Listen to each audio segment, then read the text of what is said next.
Legacy tier list. Today, we're going to be going through the entirety of the new Legacy Ho Index, and we're going to be basically placing all the Pokemon of the mainline game into our tier list to, one, give you an idea of how different Pokemon perform, and two, maybe give you an idea of how you're going to build your team going through your first Pokemon Legacy playthrough.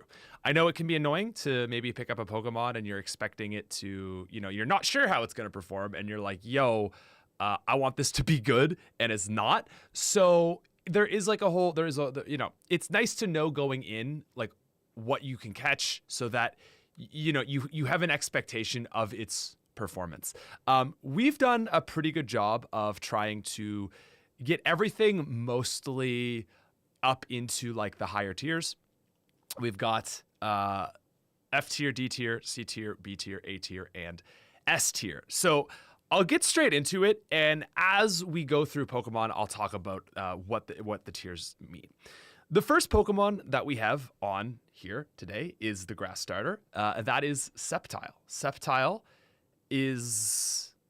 I'll just say, Sceptile is an S tier Pokemon now. So S tier is massive contribution. That's how I've dubbed this tier.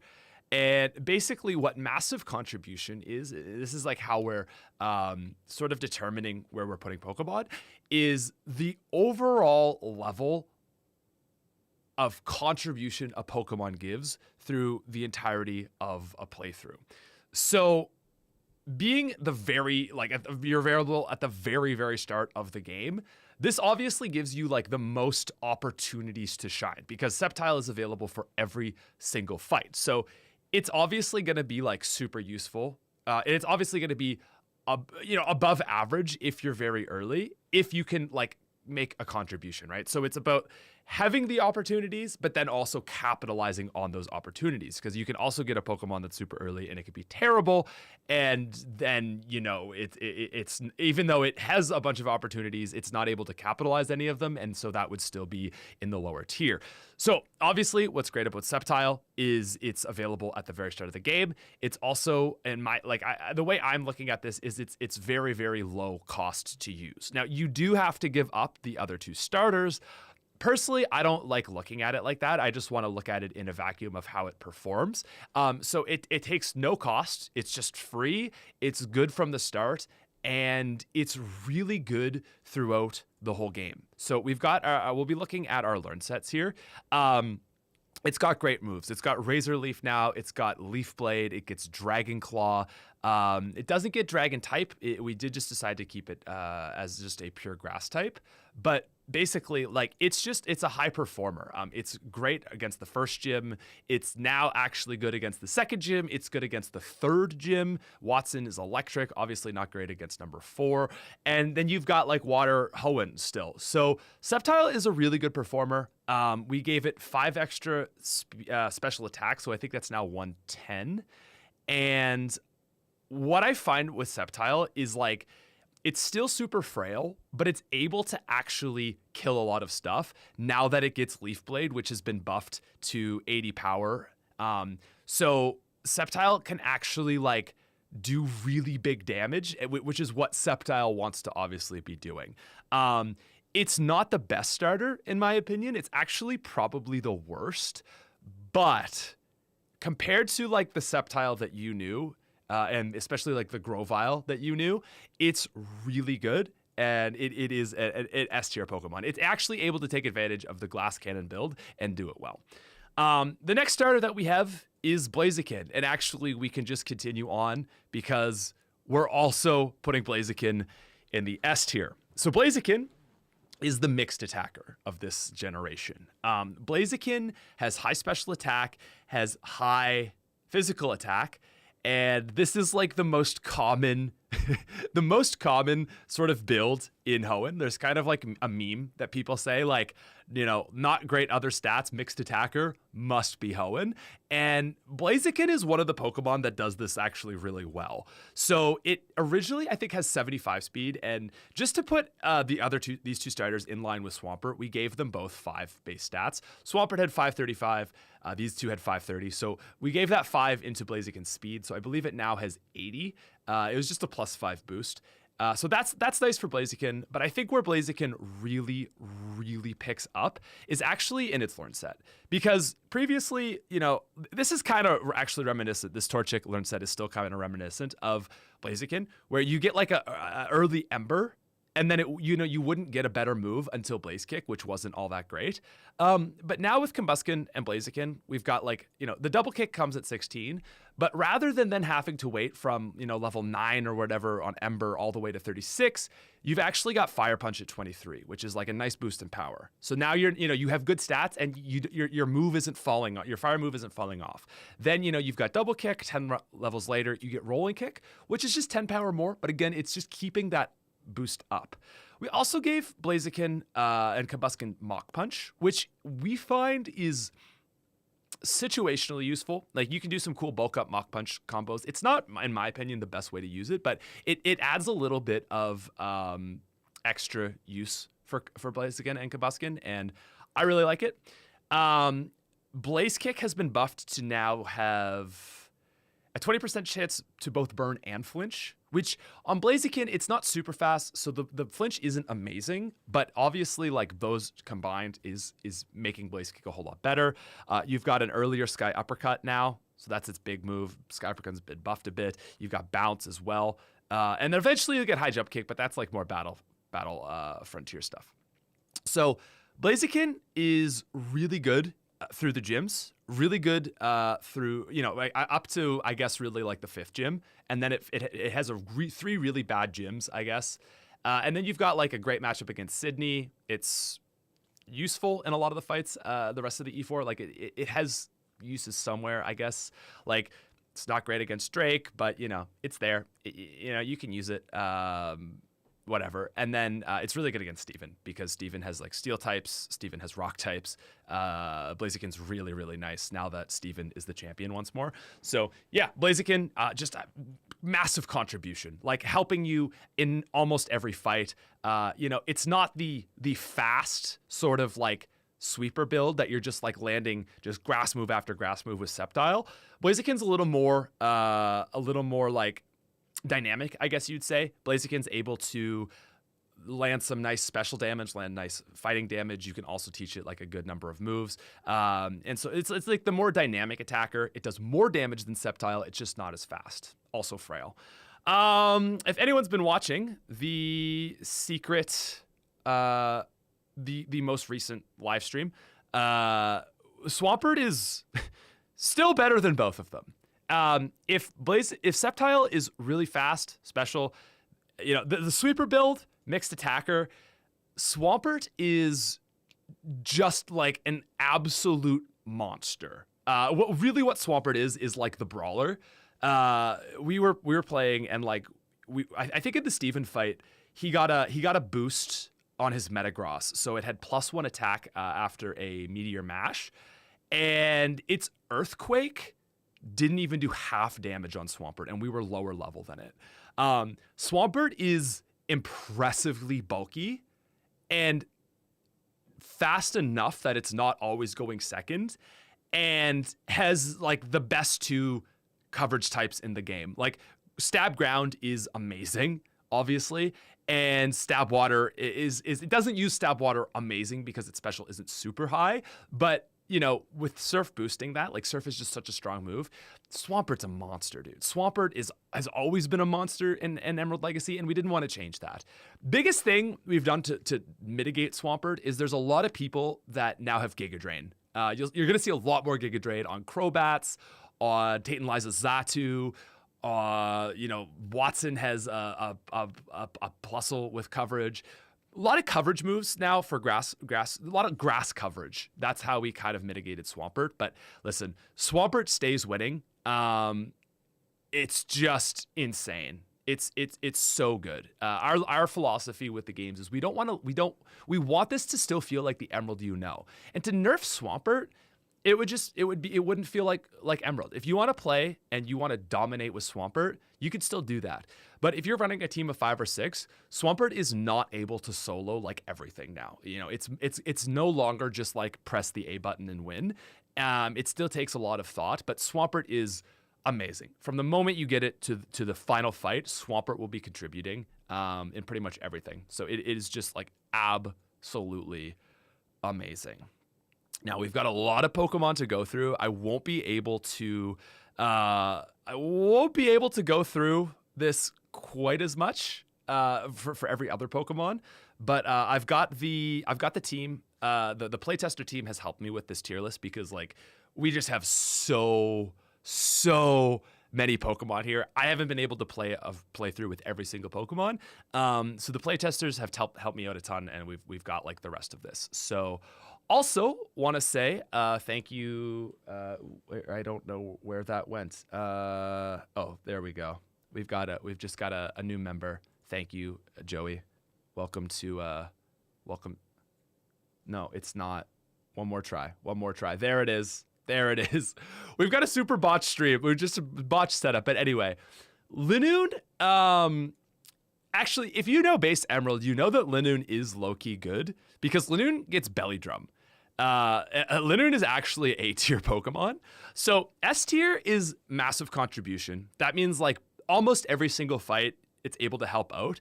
All 3 of the starters are like, you're in a bad spot, the starter comes out, and unless it's like a bad matchup, it's going to help you a lot. So just like a ridiculous amount of help. It's helping through a ton of fights. A tier high contribution is like, it is providing you with a lot of benefit over the course of a game.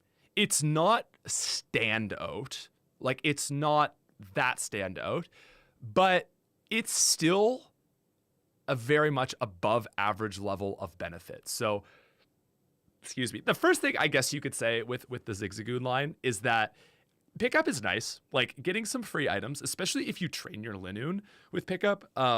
Even after like getting it to around level 10, you're gonna start to find good items. By level 20, there's like a lot of good potential items in the rare categories. We've buffed it a bit, so that's nice. But Zigzagoon gets like early headbutt, which is like a stab 70 power move. Is really strong, and it's fast enough to actually get the flinch.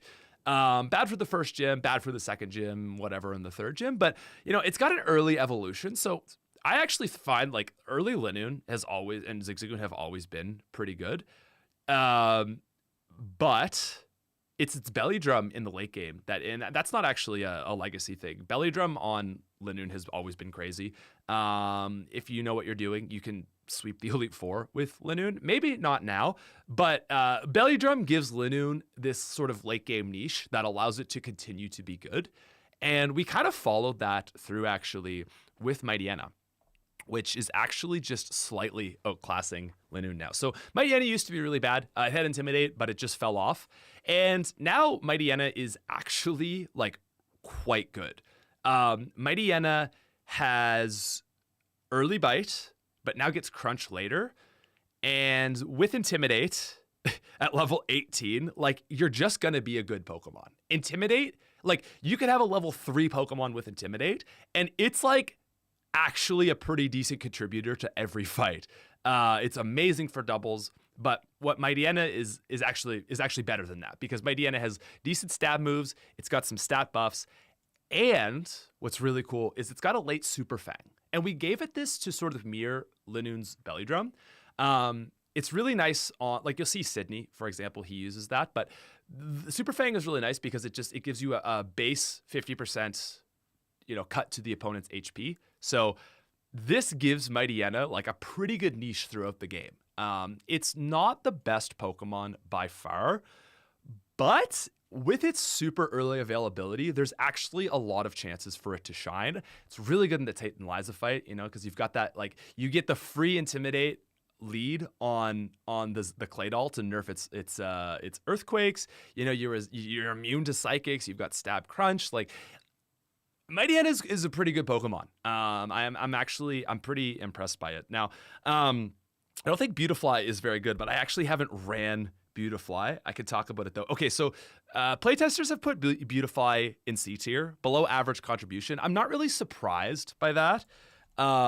Like, we've given it some early moves and stuff, but it's still a Beautifly, unfortunately. Like, I think Beautifly previously was probably a D or F tier Pokemon, and it is now, like, I think anything in the C tier is the minimum for, like, using it on a run. Like, you can use Beautifly in a run. It's going to underperform, but, you know, if you have, like, a decent team, you know, it won't be, like, doing nothing. It will be contributing, just not a lot, right? You've got, like, okay, I guess, actually, does Beautifly get an early? Yeah, it does get absorbed, so I guess that's good in the first gym. You've also got early Sleep Powder. That's probably the best thing it has going for it. It's gonna fall off, but, you know, it's got moves to not entirely fall off like it didn't previously. Next Pokemon we have is Dustox, which is much better. If I look for where the playtesters have put it, they've put it into the B tier, which I would fully agree with that. I think average contribution is super fair for Dustox. You've got, what's it got for early moves? We've got Leech Life, Poison Powder, so not very good for Brawly. Although I meant Roxanne. You've got Confusion. So special attack move for Dustox is actually pretty nice. I think the biggest thing with Dustox is that, like, okay, it's got a decent matchup against Roxanne, you know, as long as you're not using it against her ace, because it has Rock Stab. But then you've also, okay, you've got Confusion, and your second gym is a fighting type specialist. Like, Brawly has been buffed so that, like, he is better, but having a 4 times resistance to fighting moves and also still managing to wall his new ace Breloom, like, that's great. Obviously, the Protect is super nice too. That's strategically at 33 now, so you have to get it right to level cap of Norman if you want to take advantage of Protect against Norman. But, you know, killing, slacking for free is also pretty good. So I would say, yeah, you know, those are 3 instances where it's useful. It's not going to be super great through the rest of the game, but, you know, that is like an example of average contribution, and hopefully that gives you the idea and the difference between, like, a Dustox and a Beautifly. Now, these Pokemon are all on the first route. The next route you'll be on is Route 103, which is the one you have your first rival battle against. Masquerain, I've actually used this for a run, and you guys got to see it. I'm looking for where the playtesters put it. They've actually got it at the top of B tier. So I should also mention, playtesters have B tier set to be above average, but the highest amount of Pokemon are in B tier, are in above average. So what you can think about B tier as, like, this Pokemon is good. This Pokemon is actually good. I'm calling this average, but what average means in this game is, like, good contribution. So I actually should just change this to say good contribution, because that's kind of misleading. So what B actually means is good contribution, not the highest, but good. I think Masquerain is great. It's got like Intimidate, and it's flying. That alone. Dude, honestly, like, this might be a case where I disagree with the playtesters. It's got Intimidate, and it's flying type. So you can, on any Earthquake user, it's so easy to bait Earthquakes from the AI. You can just swap it, get a free nerf to their attack for no damage. It's got high special attack. It gets Hydro Pump. It's got I think Bubble Beam maybe. It's got, like, dude, Masquerain, I personally think is really impressive. I had it on my playthrough team. I really liked it. I'm going to go against the playtesters here on this one. I'm actually going to say I think Masquerain is kind of like low A. Really impressive Pokemon. Really impressive Pokemon. They have it at the very top of B, so it's going to be roughly the same order, but I'm putting it high contribution. I loved Masquerain in my playthrough. It's like one of my most, not the best Pokemon, but one of the most impressive compared to how it used to feel. Shiftry was actually another Pokemon. So I actually ran Shiftry on a Sun team. Shiftry was good. They actually have Shiftry at actually like literally the next Pokemon behind Masquerain, and I would agree with that. I think Shiftry is only going to be good on a Sun team, and I don't think Sun teams are the. Actually, I will say I know that Sun teams are not the best in Emerald. It's nice. You'd think they're really good, like because Sun dries up the water and there's so much water. But I think the best weather is still going to be rain. And yeah, so you get Leaf Blade, you get Stab Dark moves. I don't know. Shiftry is fine, but it just didn't like wow me. Its Leaf Blade is nice. Its moves. Its moves are good, but, you know, Knockoff is nice. Fake Out is nice. Like, it's got a lot of good stuff. Its stats have been, but yeah, I think Shiftry has good contribution, but there's a counterpart to Shiftry, which is Ludicolo, and this lad is cracked. So the big thing that Ludicolo has benefited from is an earlier Water Stone. It used to be you had Lombre all the way up to past Tate and Liza. You had to get Dive before you could get a Water Stone. And now the Water Stone is available north of Petalburg. It's the pond north of Petalburg. So you beat Norman, you get Ludicolo. Roughly the same time as Shiftry now. Ludicolo is really good. Really early availability, great for the first gym, and let's look at its moves. So Lotad is got Bubble, Absorb, Nature Power. You get the evolution at just level 15, so that's like a nice early power spike. That you get Bubble Beam, you get Fake Out, you get Mega Drain, all really good stuff. You've also, I should mention, like, you know, you've got decent use in the Watson fight. You've got decent use in the Flannery fight. Whatever, I guess, against Norman. And then you get Ludicolo. And what makes Ludicolo so good is, yes, it's got Petal Dance. You can relearn Petal Dance, or you can just wait till level 20, you know, hold back the evolution for 26. But it's Swift Swim. Swift Swim is what makes Ludicolo cracked. Like, as soon as you get Ludicolo, you've also got Surf, so huge power spike on a Pokemon with great attack. Water Grass is really nice.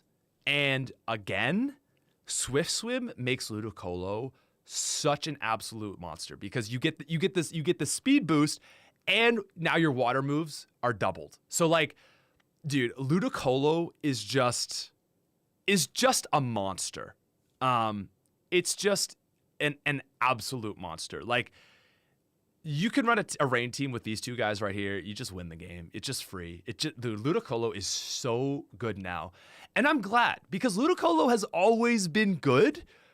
But the thing with Ludicolo is that, like, it was just held back because you only got it after the 7th gym. And now you get it after the 5th. That's a lot more time with Ludicolo. Yeah, also Strong Grass Stab, really, really important.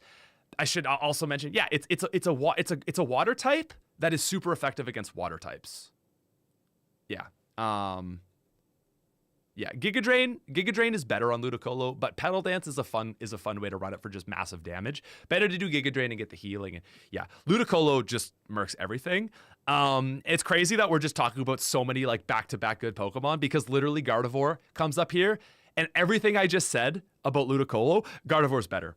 Kirlia got a very light buff. So we gave it 10 special attack and 10 special defense. Big thing with Kirlia's archetype is that she's like a Abra sort of archetype, a Gyarados, like Magikarp sort of vibe, where you've got the early Pokemon, the Ralts, the Magikarp, the Abra, you know, like really bad, and then you slowly work it and it gets better. And Gardevoir, that's Gardevoir's thing, right? It starts bad and it gets good. Ralts is still not great. Kirlia evolves a little bit sooner now. We've given it just a slightly earlier evolution. I think it was just 2 levels.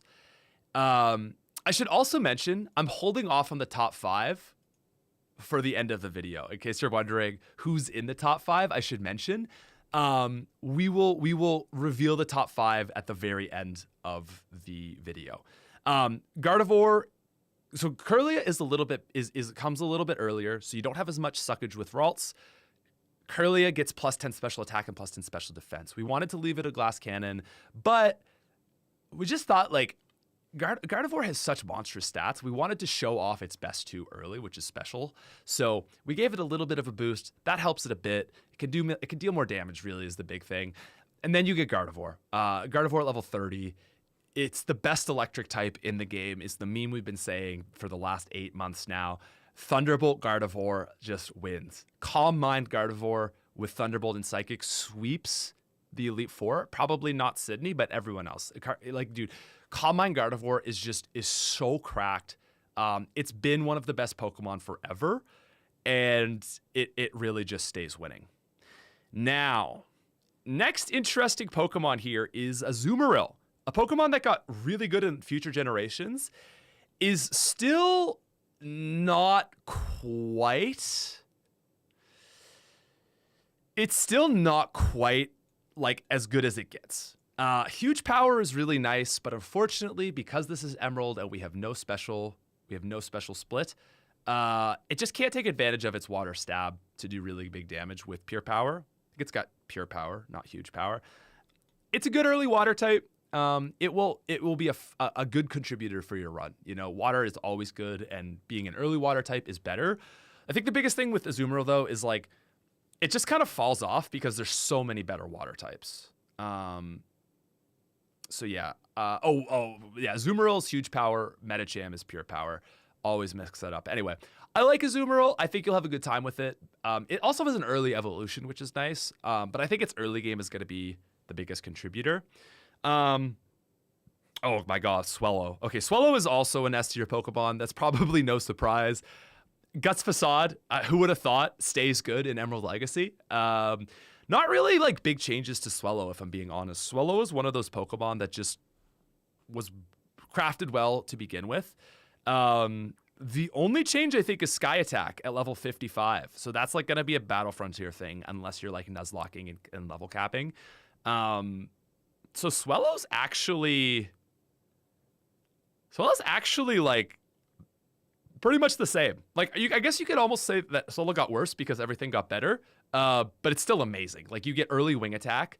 Early wing attack on Talo is like the most strong thing at the start of the game.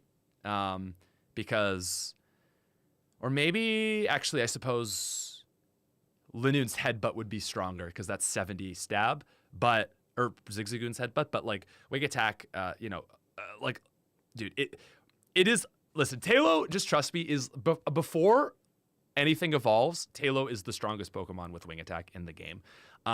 Really good, and then it just goes on winning. I think you understand how Guts Facade Swellow works at this point. Ugh, Pelipper. One of my least favorite Pokemon. I hate Pelipper, probably just because it appears on so many routes. Where did the T place it? I didn't run Pelipper, so I'm not familiar with its ability. Pelipper is a C tier Pokemon, so below average contribution, but still usable. It's up at the top of C, and I think you could probably already guess why. Like Pelipper is a water. You know, it gets early flying and water stab, but it's just outclassed in my opinion. I think that's the biggest thing by it. It's got like some weird moves. It's got wing attack, and then its only other move is fly. I think the best use case for Pelipper is actually an HM slave. Just give it fly and surf. Stockpile has been buffed to do modern stuff, but it's not great. There's a better flyer. There's many better water types. I think generally the biggest thing with Pelipper, although it's not bad, it's just outclassed by a lot of other Pokemon. We couldn't give Drizzle to it because it destroys the entire purpose of the Emerald storyline. So yeah, Pelipper is a little sad. Breloom is not sad, however.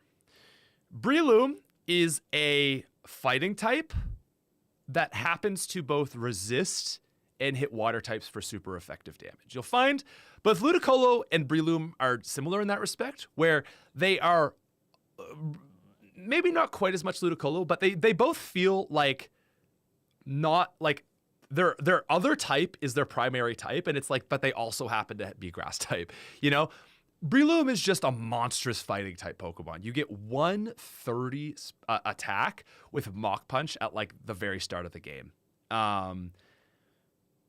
It does have a 4x X weakness to flying type, but that's fine. So yeah, basically you've got a really strong fighting type that resists water and gets grass status. It's got all the benefits of a grass type without the issues that a lot of grass types face, which is like they have great status but no good moves.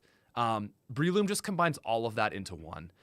It's got really, really late Spore. Let's take a peek at Breloom. Level up. We give it Spore at 59 for Battle Frontier in case you've ran your Breloom and you don't want to do another Shroomish just to give it Spore. So we do have it. Yeah, Brick Break is awesome on it. Sky Uppercut is monstrous. Mach Punch is beautiful though. Like literally just once you get Headbutt and Mach Punch, you're great. Mega Drain could be useful. You've got Leech Seed. Dude, it's so useful so early. It can help out in just everything. It's great for Team Aqua because of water and dark. It's great for Team Magma because of dark. It's good in a lot of fights. So yeah, we love. Oh yeah, also bulk up. That's another thing you can do with Breloom is bulk up Mach Punch. Filthy, absolutely filthy. Slaking, dude. As you're seeing, like a lot of the early Pokemon are in high tiers, and it's not even because of just their availability. Like their availability is helping, but a lot of it is because there's just a lot of good Pokemon in the early game. Slaking is another one of those Pokemon. Slaking is placed ranked just above Swellow. So I think I haven't ran Slaking, but if what I was going to talk about Slaking, once you hit level 36, you're cooking. You got 670 base stat, basically a legendary, or is it 680? It doesn't matter. It eats everything. You give it Hyper Beam, you're just one-shotting every single Pokemon. Now, this is the first Pokemon that actually has a bit of a drawback, yet still makes it into massive contribution. So another way to look at this tier list is contribution minus investment cost, because you do have to consider investment cost. And this is the first Pokemon with a fairly hefty investment cost. Slaking is not without effort, but in the period where it requires effort, that's slack off, you get Yawn and Encore. So although you have a Pokemon that is not like damage-wise contributing, it's still like in the important fights, it's still contributing through utility. You can hit it with an Encore or a Yawn, and if you know how to use that stuff, it's gonna help a lot. Now, it's not the fastest way to play. Personally, I would just give it an XP share and just let it run till it hits Vigoroth. Then you've got a decent Pokemon. It can contribute, but really, again, it's higher effort to get, but once you get it, it's monstrous. And so, my ad block has been updated. There we go. Okay. We got another cooker chat. We have the most insane baton passer of all time. Dude, just S tier. What is our boy here? What is that? What is the name of this Pokemon? Not Shedinja, Ninjask. Okay, so Baton Pass comes at level 50. It was actually so good we had to nerf it, but basically this thing hits level 50. Every single turn you use it, it gets +1 speed. So turn 1, it comes out. You use the move Sword Dance. That comes at level 25. You use Sword Dance. You're +2 attack, +1 speed. Baton Pass into anything and you just win. If you need to do 2 turns maybe because it's a little bit of a slower Pokemon, but like do that into a Swampert, you just win. Dude, Ninjask even alone though, like that's late game strategy. That is enough to just dominate the league. But its actual gameplay is also really good. You got Sword Stance plus the speed boost, so you're really good. But it's got Silver Winds. It's got early, maybe not, doesn't have early gust, but it's got Silver Winds. It's got Slash. It's got some good moves in here on top of Sword Stance and speed. And if you know how to use it, like you'll just cook. It's End game though, I think is probably what takes it from like A as like a high contributor to like, yeah, you run Ninjask. The payoff is you then have a combo that can just like stomp everything. It also can get dig if you postpone the evolution. It's Shedinja or Nincada gets dig, and that gives you +2 speed because you're getting an invincible turn. So that's great. Shedinja is a really good Pokemon for Nuzlocking, and the playtesters have ranked it in A tier. I would agree with that. I think Shedinja is going to be really good, but it's not the best way to play. We've also got improved coverage, so Shedinja is going to be like getting bopped a lot. If you are, again, yeah, if you're Nuzlocking, it's going to be in the S tier because it's just so useful.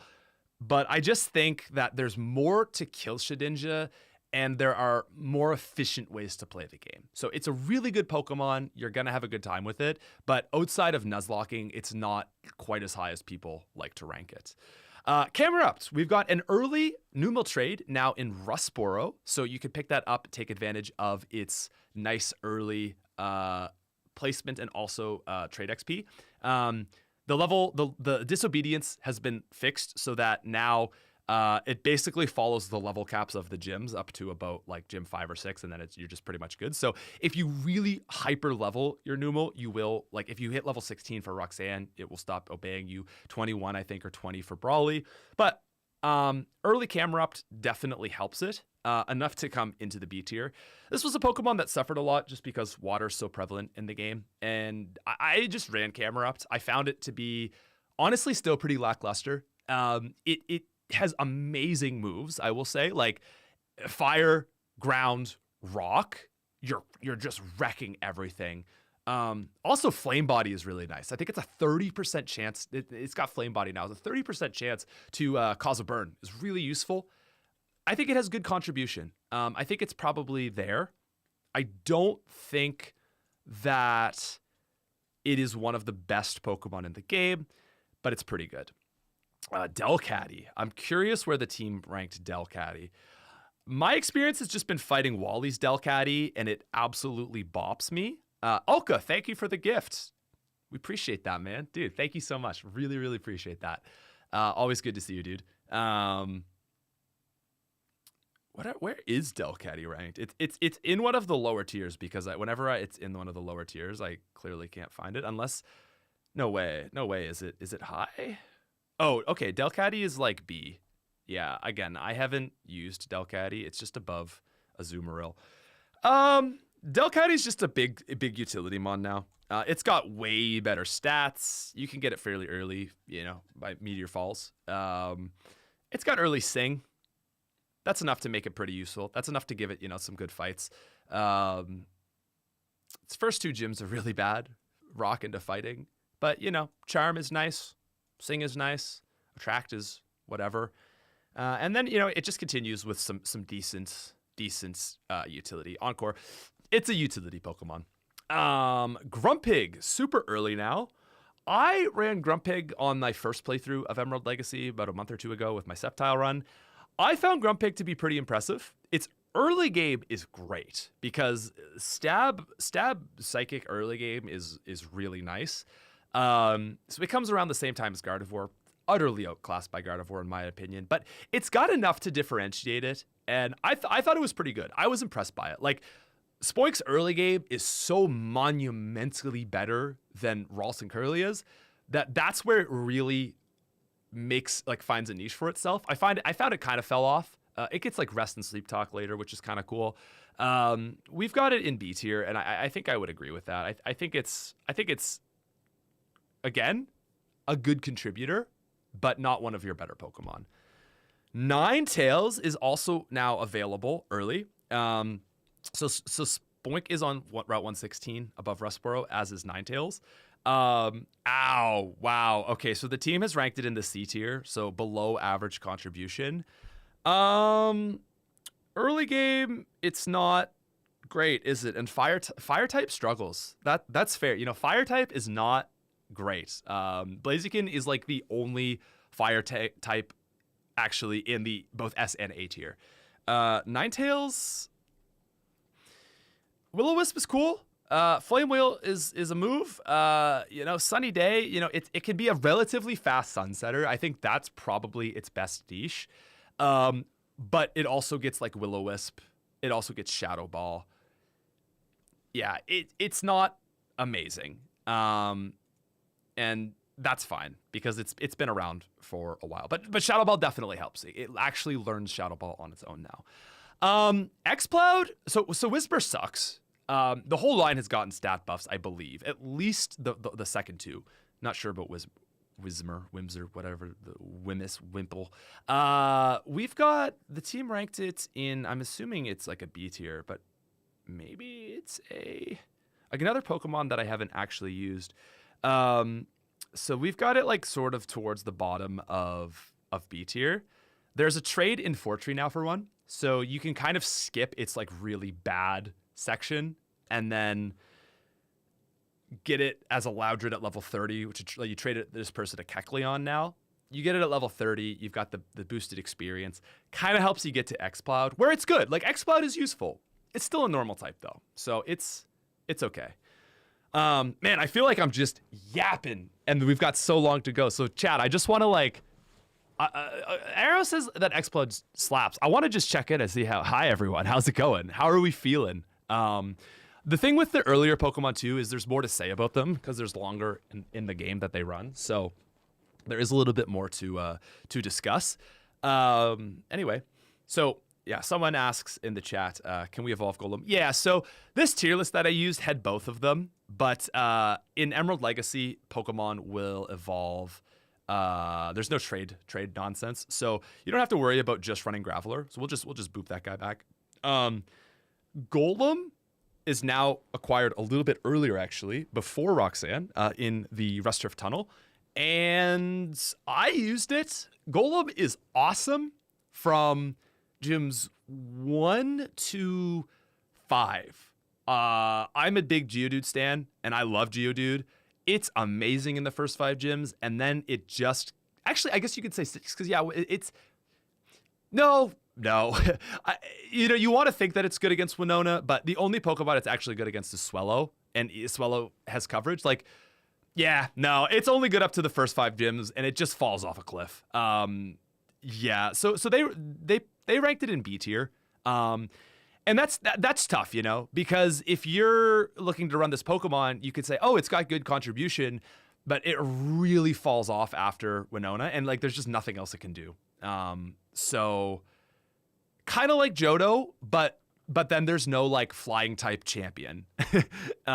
So yeah, I liked it, but I wouldn't recommend it for a playthrough because it's just like you're investing and then it kind of sucks.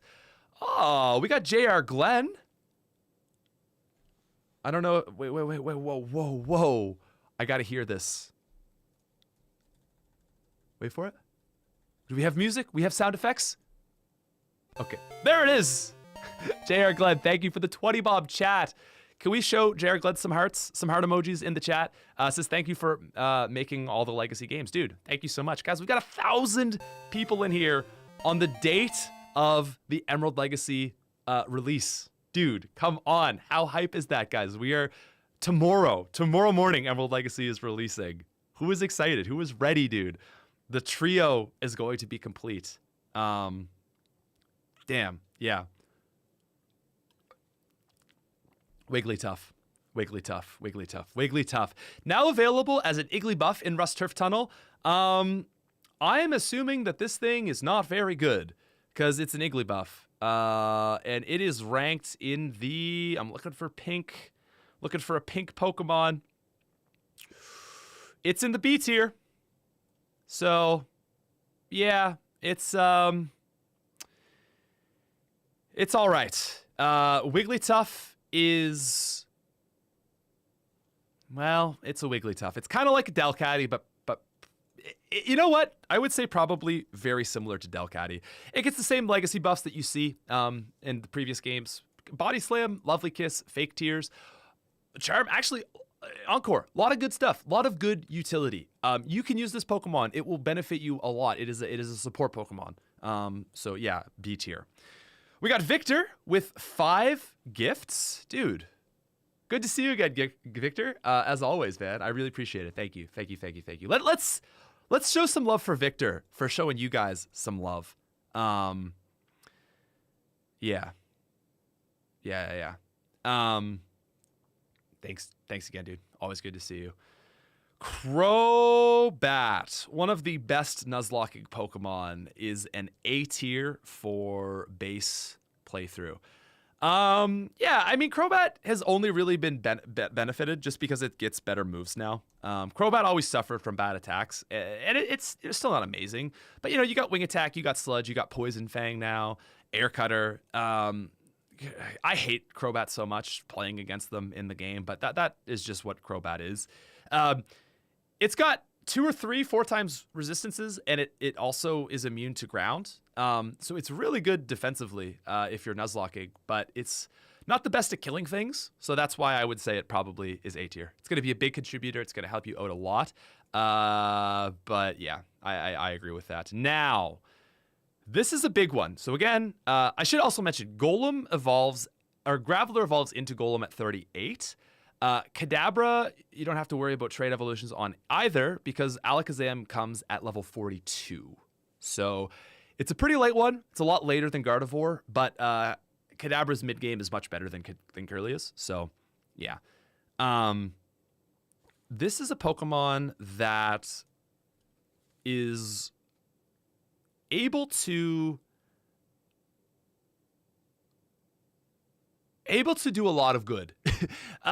It's a pure Psychic type, which does suck. It only gets Shockwave, unlike Gardevoir getting Thunderbolt, which I think if it got Thunderbolt, it would probably be almost just as good. But I think what Gardevoir really edges it out in Emerald Legacy is it is just able to help for longer. Like Gardevoir comes earlier.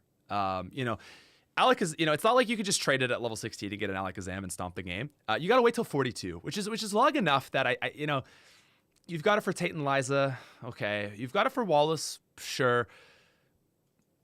Kadabra is really useful. Like, but at the time you get Kadabra, you have like one of the highest damaging Pokemon in the game. But yeah, going from 16 to 42 is a little bit rough. So it's still an S tier Pokemon for sure.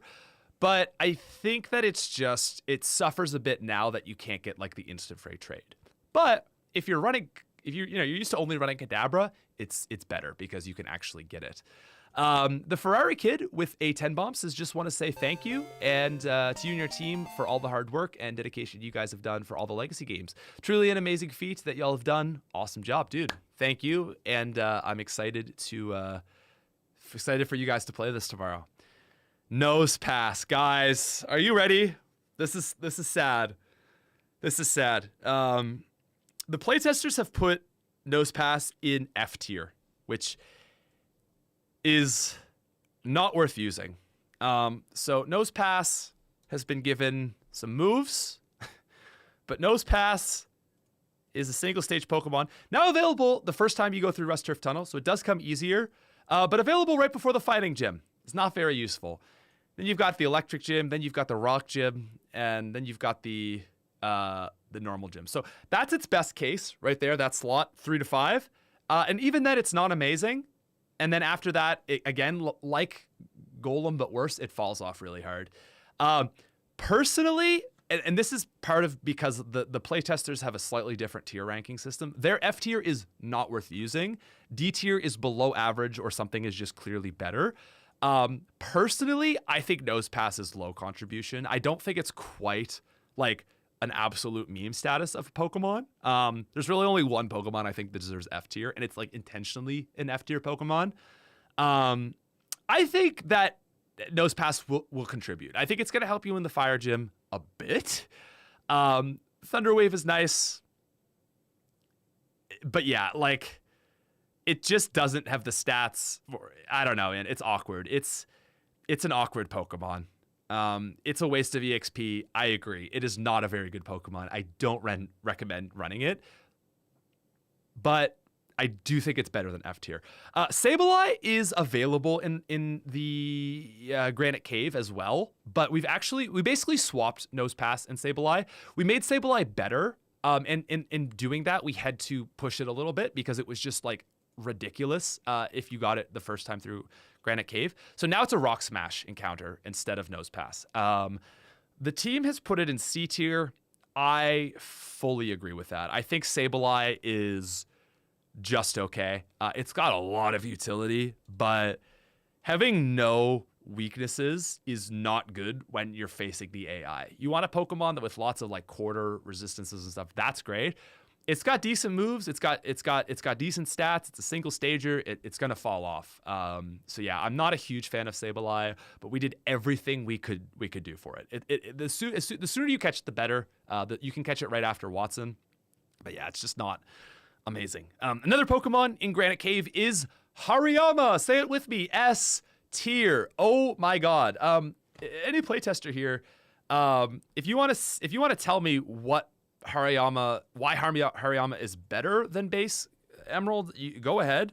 But it's just Hariyama, man. Like it's got a level 24 evolution into like 108,000 HP. It's got like 120 attack. It gets like a 70 base power fighting move at level 13.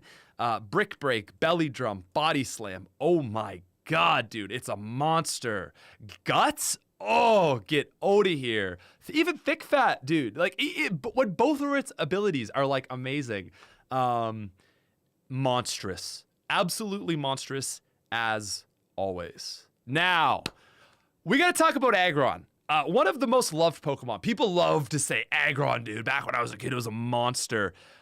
Base Aggron is like C or D tier. It's so bad. I would say base Aggron is like a C tier Pokemon. It's just awful. We gave this Pokemon some rock moves. We also gave it, we gave Aeron an earlier evolution, so it now comes at 28. And I did it in a playthrough, and some might say it's like average, like a good contribution. I would say it's low good contribution. I really did not enjoy my Aggron. Surprisingly great in the Tate and Liza fight. It was able to one-shot Lunatone, and I think it was a crit, but it was like, it would have been a roll to kill Solrock, I think. It basically like walls 3 of Tate and Liza's Pokemon. So if you can use it strategically, it's really good. You just got to watch out for Medicham and Claydol. That's the life story of Aggron. It's got really high defense, but has 4 times weaknesses from attack. So it can't like make great use of that. You know, we've given so much more coverage. Fighting in ground is so common. Aggron gets wrecked. So last night, the playtesters were like, we got to fix this guy. So minus 20 speed, plus 20 HP, some more attack, some more rock moves, and that's good for it. That is taking it through the B tier, and I don't know if I can even still put it in B. We gave it a pretty big buff last night, and I still don't know if I could take it out of B, man. Oh, it also gets bulk up now through TMs. I'll tell you what, a setup does a lot for a Pokemon, so I'll put it into the A tier. That was the other thing. Yeah. Bottom of A, I guess. I think that's fair. It is useful when you can make use of it. Oh, it also got submission. And so if you can use, if you get one with Rockhead, then you don't take damage on submission. So yeah, it's got good moves. I think it can go at the bottom of A, but you just have to be so careful with it. And on a blind playthrough, you're going to be running into a lot more fighting and ground moves. Be careful with it. Tentacruel, a very early Pokemon that has great stats and great moves. We love Tentacruel over here at the Legacy team. Tentacruel, man, I've just been yapping for an hour straight. Give me a second, man. Oh my God, we're yapping today, guys. Tentacruel has Actually not like the best learned set, honestly. But it gets Surf, it gets Ice Beam, and it's fast. I think that's really all I really need to say about it. If we look at its stats, really bulky, really fast for Gen 3 and 80. It's good. It's just a good Pokemon that comes super early.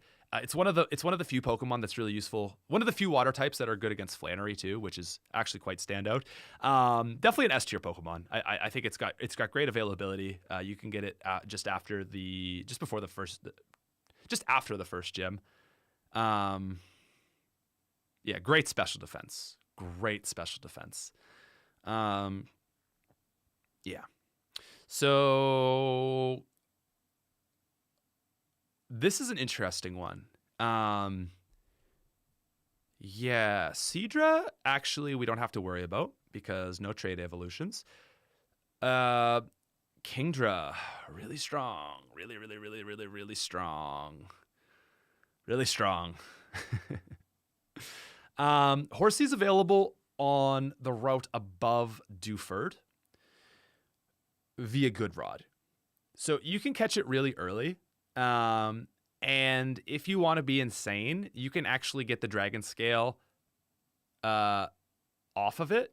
You can thief it because you can catch a Poochyena and you can just surf Horsies, or you can just fish Horsies until you get it. And if you do that, you can get it super early, and it's super good. I don't know what level it evolves at. Like it's like low 30s, I think. Seadra. And yeah, Kingdra is a monster, man. I mean, is anyone surprised that Kingdra is a monster? It gets Dragon Dance now at level 50, so it's really good for the Elite Four.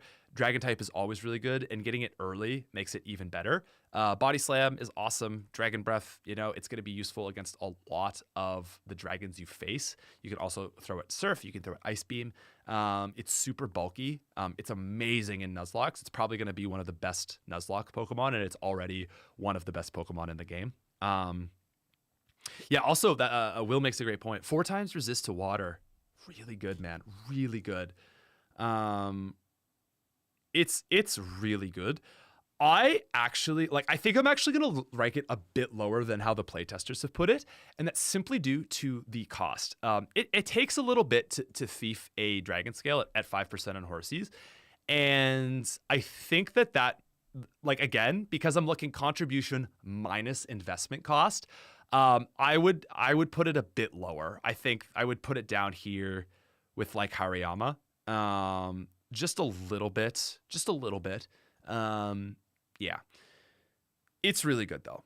The Ferrari Kid says, is Aggron's sturdy ability modern or Gen 3? We had to leave it Gen 3 just because it made a few Pokemon way too good. Like, it made Skarmory and Magneton too good.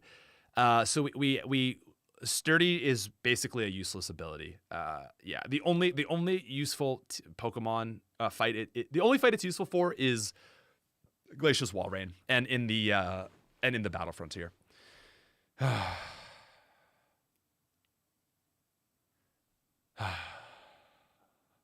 Oh yeah, Compound Eyes makes held items easier to get on wild Pokemon. People are saying that. Maybe. Is that a Gen 3 thing? I didn't know that, but yeah. I don't know what has Compound Eyes, though, that also learns Thief. So, yeah. I'm stalling. Stalling because, like, I think of any Pokemon on this channel, none has received more minutes of discussion than Gyarados. And I'm actually going to be dedicating an entire video to the Gyarados archetype of Pokemon. That'll be a 2025 video. The original Gardevoir, the original Gardevoir is Gyarados. Alakazam is Gyarados. Gardevoir is Gyarados. Riolu is kind of Gyarados. But Gyarados is the original Pokemon that starts really bad and gets really good. Incredible in Gen 1. High investment cost. Falls off a bit in Gen 2. Gen 3 is where it really picks back up again. And that's because of Intimidate. So here's my case for why Gyarados is my favorite Pokemon in Emerald. It's not the best Pokemon in Emerald. It's an S tier. It's probably like, where did the playtest? They put it right above. Yeah, I put it right above there. I like that. Gyarados is before we even talk about combat, is the best HM slave now because we gave it Fly. Because HMs in Gen 3 suck. Hoenn, it sucks. But Gyarados gets Fly. Gyarados gets Surf. Gyarados gets Dive, Waterfall, Strength, and Rock Smash. So, if you catch yourself a Gyarados, you can traverse the entire game with a single Pokemon.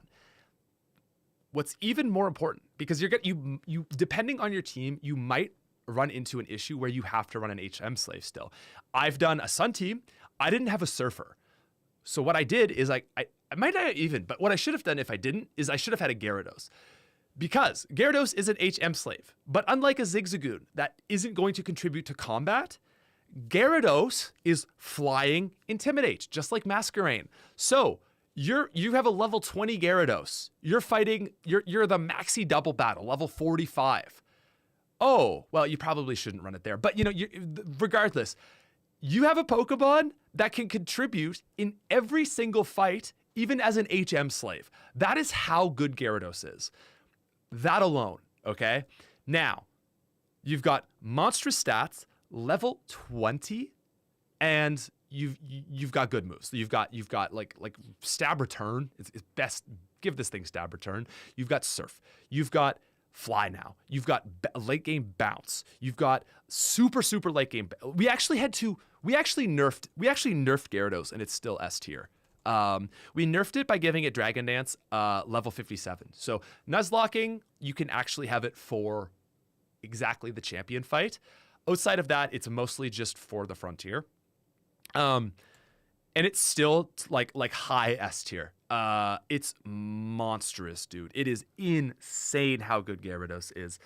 Give this thing a Leftovers with Fly. You cook, man. Yeah, proper good mid to late game as Disc says. And you have great HM utility, and you get Intimidate. It's so good, dude. Gyarados is like, I just love putting a Gyarados on my team as an HM slave, and then like again, I literally just. Oh, it's on my team, and like I have to not break a Pokemon into like the Magma Hideout or into the Seafloor Cavern. Like, just throw Gyarados on, and I got an Intimidate user. Just swap it in.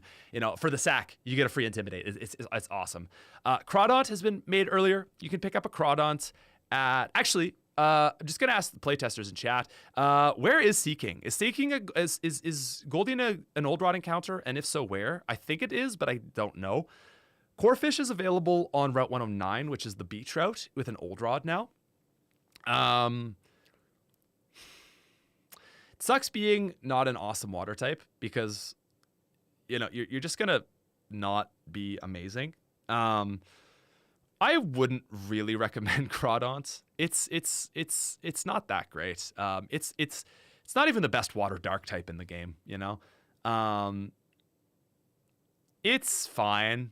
But, it's got better moves now. Crabhammer's been buffed. But it's a physical attacker, right? So it's just not going to be super awesome. Swords Dance, Crunch. It's got use cases. Protect. Bubble Beam, Knockoff. Yeah, it's got stuff, but I don't love it. Ferrarikid says, is there any other trainer or wild Pokemon that do OHKO moves earlier late game? If so, I get why to keep Sturdy Gen 3. If not, when not modified to 50%. Yeah, it affects too many things, unfortunately. It was just too big of a change for the scope of Legacy. So, yeah, and, the game's coming out tomorrow, so unfortunately it's too late to make any changes. That was a tough decision, but I think it was the right decision for Legacy. Chat, can we show some love to Ferrari Kid though? Some heart emojis in the chat for that 20 bomb. Appreciate it, dude. I'm sorry, I get it, but yeah. As Era says, Crabhammer is the only reason Crawdaunt isn't trash. Goldeen is available via Old Rod. It's got some decent moves now. Seaking gets Drill Peck, Mega Horn, Swords Dance. That is the use case. Oh, and Rain Dance. See this right here? Drill Peck, Rain Dance, Mega Horn, Swords Dance. This is the use case. So you Rain Dance to get Swift Swim. You outspeed everything. If you can get the Swords Dance off, Drill Peck and Mega Horn destroys everything.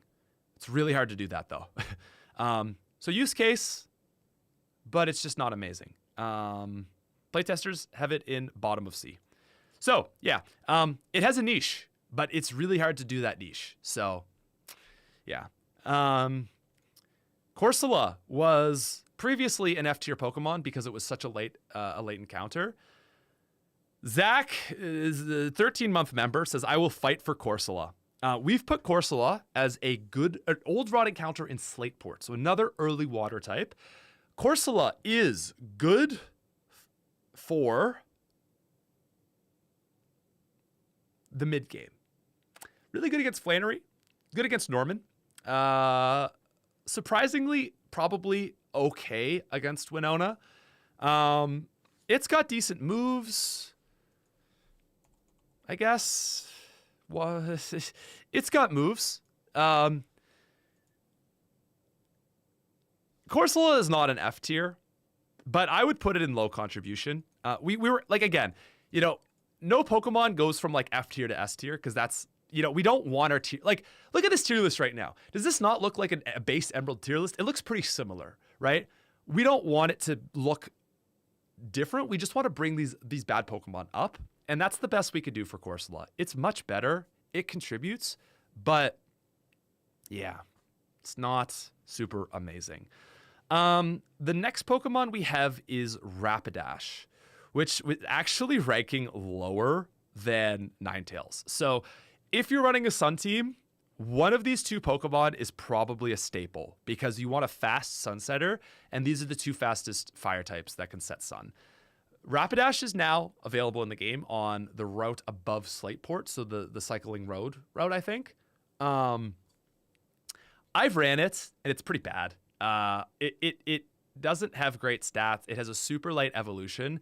To make up for that, we gave it really good moves. So like Ponyta's getting all the good moves it wants. It gets some fighting, some kicking moves. It's basically Walmart Blaziken. Shiftry is Walmart Sceptile, and Whiscash is Walmart Swampert. It's a good Sunsetter. It's a fast fire type, but unfortunately fire types are just not good in this game. So yeah. Plusle and Minun. Minun is actually an A tier Pokemon. We've got that just above Crobat, actually. Minun is the bulky one now. So Minun's got some bulk now. It's got 95 special defense, 80 defense, 70 speed. It's pretty good for an early Pokemon. It's got some good moves. It's got a lot of moves. It's got Encore. It's got Charm. You know, it's another utility Pokemon, but now it's actually got good moves. So a lot of people really like Minun. They found it to be quite a useful Pokemon, and it's like, you know, early. It's like probably outperforming Electric in the early game because it's just like it's got all its stats as soon as you get it. Plusle is actually the offensive one, and Plusle's actually, I would say, better in the early game, but worse in the late game. Plusle is going in B tier, just below Camerupt. So Plusle, again, is the more offense-orientated one. Plusle is high speed, 105 speed, 95 special attacks. That's really good. That's like that's not quite a Kadabra, but it's got Kadabra vibes early on, but then it falls off. Plusle's got, you know, also similar vibes, but is a special sweeper. They start good and they fall off. Manectric is where is Manectric? Okay, they've ranked it in A tier, just below Crobat. I agree with that. What do we do for? I think we gave it Overheat as an egg move. So if you really want to grind and give it that fire move that I know you want to give it, I don't know what the chain is to get that, but you can get an electric with Overheat. Probably would make it a bit better. It's a really fast electric type that you can get fairly early. In my opinion, it's not really good until the same time as Magneton. It's performance up to the 5th gym is not that impressive. You don't really need an electric type through then. So its earlier availability over Magneton doesn't help it. But it's still a really fast, really strong electric type that now does not ask for the Thunderbolt TM. It just gets Thunderbolt, so you don't have to invest it. So lower investment cost is also nice, and it gets Crunch, and you can give it special because Crunch is now physical. You can give it. We gave it access to Shadow Ball just to kind of balance that, because you know that can take advantage of its special. Ferrari Kid, with all the hard work you've done, do you plan on taking a break from game design for a while, or are you planning on trekking on and tackling Gen 4? Yeah, so question we've been getting a lot. Dude, thank you again for all the donos. Really appreciate it. Guys, we're going to take a break from ROM hacking for probably the next 6 months or so. Been talking about just taking some time to really just like get our video process down, make really awesome videos. We're going to do more game design styled videos. So if you guys liked the video we did, some videos we did like over the summer, so I'll just give you a little look at what's coming to the channel. If you like the video that was pseudo legendaries kind of suck, actually, that was like a game design talking video. If you liked what is the best Pokemon in every game, that's what we're gonna have a lot of coming forward. So, hardest gym leader in every Pokemon game, videos like that. But also, like I said, a little more stylistic, like, talking about different Pokemon archetypes and how they exist in different games, sort of like game design related stuff. You're going to take a break from that. I'm going to work on a Fire Emblem ROM hack just as like a fun little side project. I'll probably make a post when that comes out. It won't be posted on this channel though. That's just for fun. Got to mention Fire Emblem in every video. So yeah, there's still the crystal. There's still the crystal. The crystal project. There's maybe another legacy. Eventually, but for now, we're gonna take a break from Pokemon ROM hacking. So, yeah.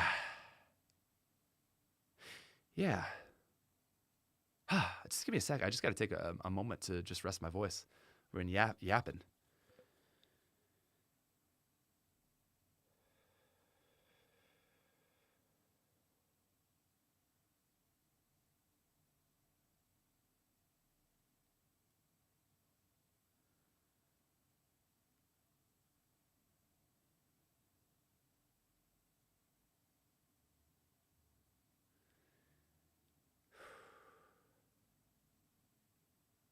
Okay, cool. I've streamed like 10 hours I realized I've streamed 10 hours in the last 2 days, over 10 hours. So I think my voice is getting a little shot. This is like much more chatty, so I'm just like, oh damn. Whew.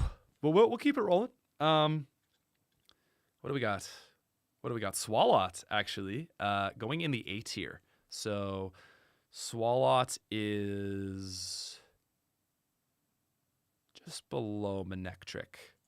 Swallow is probably surprising you.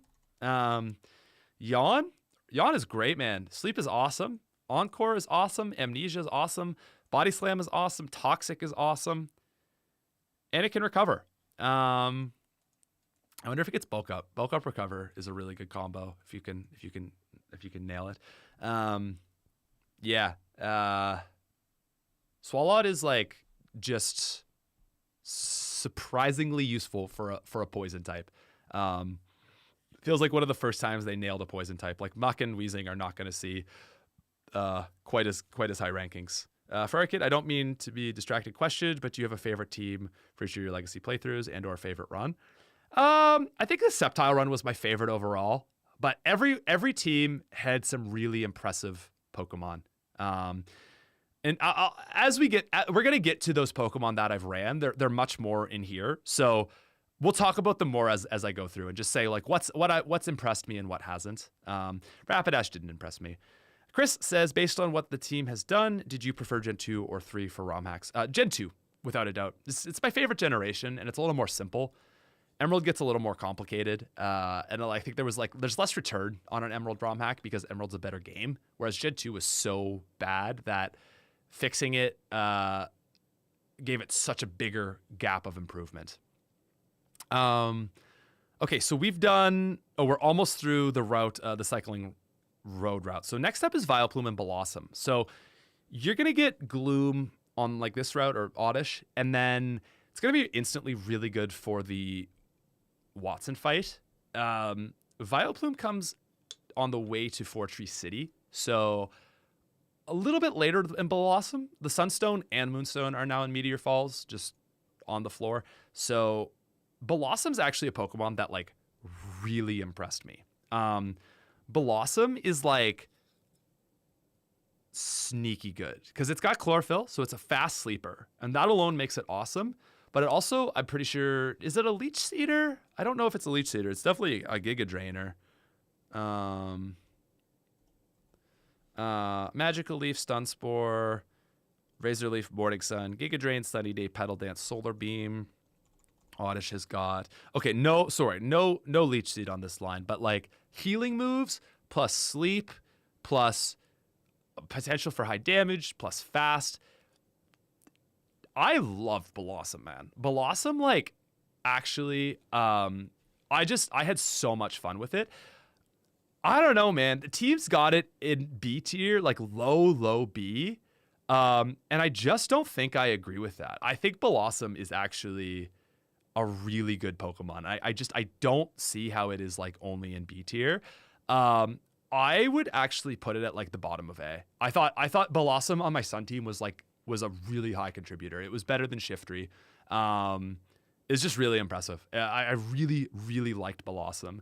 Vileplume is just going to be worst because Poison isn't that useful and it's got a later evolution. So the team has put Vileplume.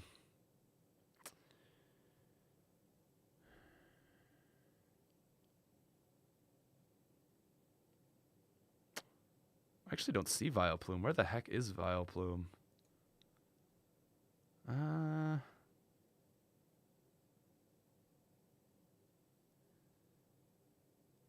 Oh, just below Ninetales. I'll accept that. I don't know. But yeah, like Vileplume, what is Vileplume's ability? It also has Chlorophyll. So that's good. But again, I don't know. Is Vileplume B tier if I'm putting Blossom there? I'll accept it because I haven't ran it, but yeah. So that takes us up to Mauville. In Mauville, we get Glalie, which is now a trade. You could trade your Whismur for a Glalie, and it's got a plus. Stowroyd gets plus 10 in all stats, and Glalie gets plus 5 in all stats. So we left its like weird sort of flat stats across the board, which is not great for a Pokemon, but Ice Dark actually makes it better because it's like it can actually be a mixed attacker with Dark now physical in 85. I would say, yeah, people are saying I should move Vileplume up if I have Blossom there. I'll put it up a bit. I don't think it's going to be as good as Blossom, but yeah.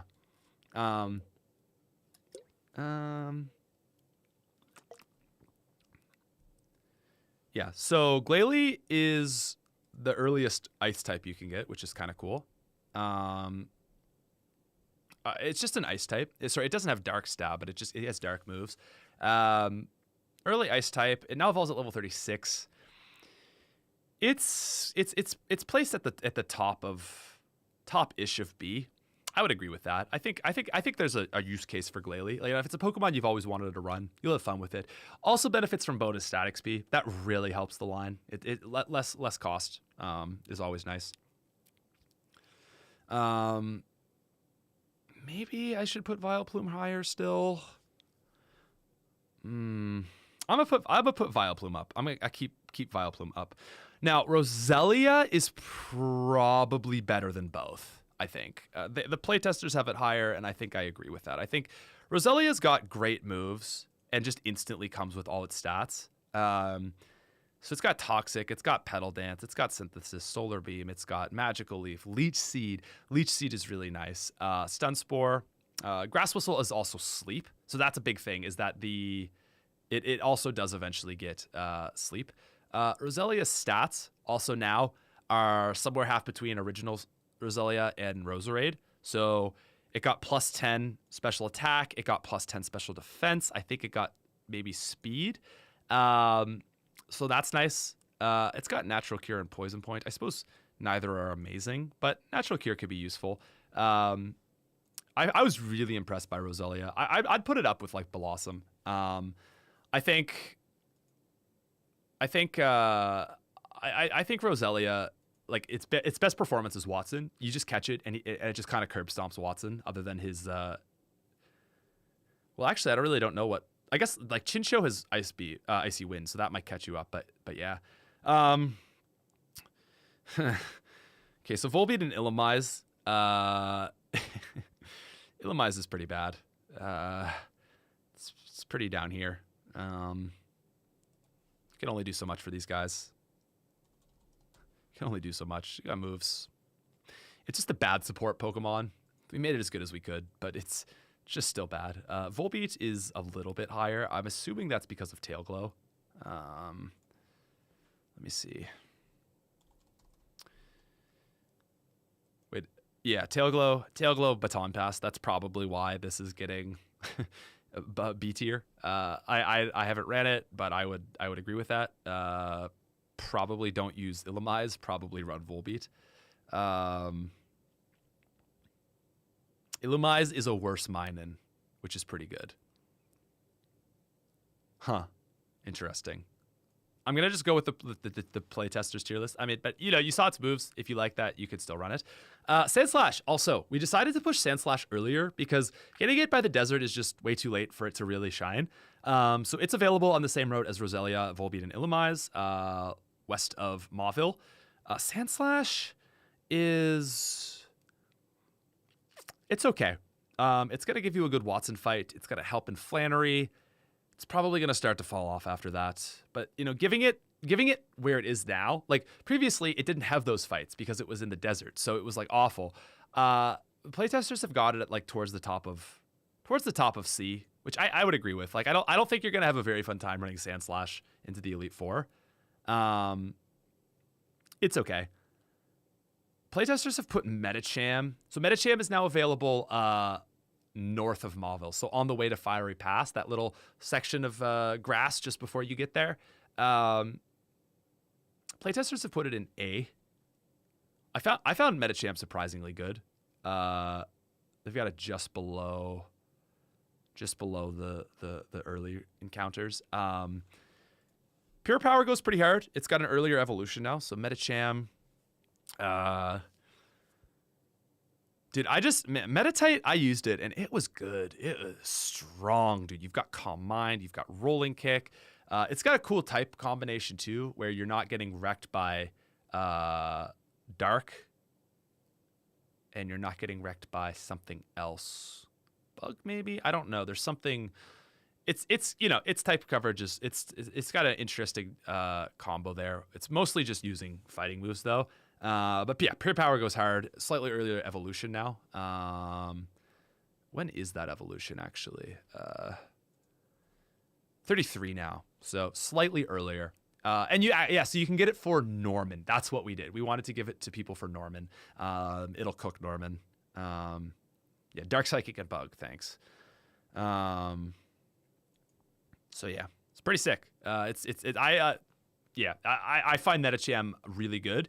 The only thing better than Medicham on your team is Medicham on the enemy team. We've added a lot of Medichams with high jump kick, and they will crush you. But pro little tip: if you run Protect and you have a Pokemon that's expecting a Medicham high jump kick, just hit Protect and it'll miss and cause Medicham to take 50% of its health because it would have OHKO'd the enemy. So it'll actually really wreck Medicham if you use Protect and waste a turn. So that's pro little tip for like the Tate and Liza fight. Donphan is available on this route as well now too, and it is B tier. It is sort of squarely middle B. It's just a good ground type that has good stats and really just suffered from bad moves in previous games and late availability. But yeah, 120 and 120. It's very reminiscent of like a Growler or a Golem, but the thing with it is like it doesn't have 4x weaknesses, and ground is way better than rock type. So it's a pretty good Pokemon, and you can actually get it fairly early now. So Machoke evolves at level 38. Don't have to worry about its mid form. Machamp is being placed in... I haven't ran Machamp, but... Oh no, Machamp. Okay, sort of high mid B. Yeah, like it's good, but I guess it's got a late evolution. I think the biggest problem with Machamp is it's just outclassed by Hariyama. Why would you ever, which is good. Like we don't need Machamp to be a top tier Pokemon because it's had its time to shine in the last 2 games. So I didn't really care too much about buffing Machamp a lot. It's just not its game. Coughing and Wheezing. Coughing is also B tier, just below Donphan. Available in Fiery Pass. Muck is slightly worse, available also in Fiery Pass. Same as Machamp. You know, they've always been kind of mid Pokemon. They do stuff. You kind of know how these guys work at this point. They've had their stats buffed similarly to Crystal Legacy. Torkoal is not very good, unfortunately. Torkoal, oh man. Yeah, awkward says is a great point. Is Machamp is good, but it's the worst fighting type in the game. Yeah, fighting type is good. Torkoal kind of sucks. Torkoal just like fire type sucks. It's always that fire type sucks, not that the fire type is bad. Yawn is cool. Body Slam is cool. That's great. That's a great start. Like I feel like Torkoal has a pretty strong start with its good stats. Sunny Day is nice. Protect is nice. Like really good for Flannery and Watson and Norman actually. Heat Wave. We gave it Heat Wave for 30 to give it a double hitting fire move. Slack Off is cool. Amnesia and Iron Defense. Like I don't know. You can do some stuff with this. Like you can make this cook actually. The problem is that it's a fire type. And fire types struggle pretty hard. I would say probably like, yeah, it's got a good set, but it's gonna have low contribution just because fire type isn't that good. Especially in the late game where everything has coverage, just kind of wrecking Torkoal. Magcargo. Wow. So Magcargo actually makes it to B tier. Magcargo has been given Magma Armor, which is a new ability. We actually changed it. And Magma Armor makes it so that Magcargo takes 1/2 damage from water. So rather than 4 times weak, it now is just just think of it as like it just normally resists it. So it actually basically what the ability does under the hood is an 8 times reduction in damage. Yeah, it is an 8 times reduction. 1/8 normal damage. So it goes from 4 times super effective to half effective. So it resists water now. It's got an earlier evolution. It's got better stats. There's probably no Pokemon that's been cooked. One of them cooked to one of the highest degrees has been Magcargo because it's so bad. So great moves. Better stats. Earlier evolution, 27. And it all of that to get it to B tier. Yeah, it's pretty rough. Yeah, maybe buff Machamp by removing Guts from Hariyama. One is a wall, the other is a bruiser. Yeah, the thing with that is like we don't need Machamp to be better because it's not. This isn't Machamp's game, so we don't want it to be better. You know, we just want it to sit in B tier. B tier is like where it belongs. It doesn't need to be, you know, there's no reason to put it in A or S tier. We want the Hoenn Pokemon to shine. Yeah. Oh no. Oh no. Oh no, guys. Oh no.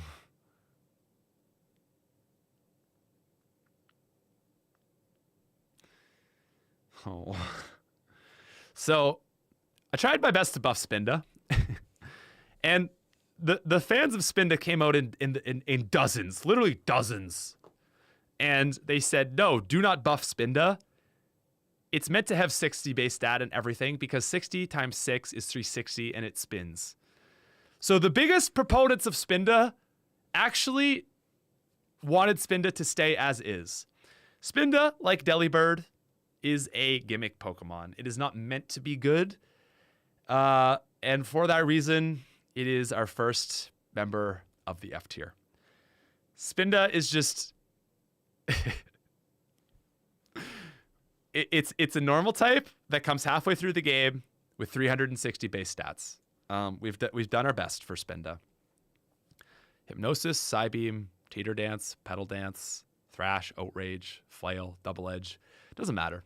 It's got hardly better stats than a starter. So yeah, Spinda fans, this is what you did. I wanted to buff it. I wanted to give it like 70 or 80. You know, make it usable. But Spinda fans said no, don't make it good. And I kind of agree because it's a gimmick Pokemon, and gimmick Pokemon aren't meant to be good. Yeah, some people said, and I love this meme. Give Spinda 120 in every stat. It makes it 720. I think that's hilarious. Yeah, Spinda has a crazy learn set, but it sucks. Sneasel, guys, second Pokemon added to Emerald Legacy, available on the same route as Spinda, 113 with all the ninjas. It's a fast ice type. So what is Sneasel gonna do well? It's gonna do a really good job at killing Winona's Altaria,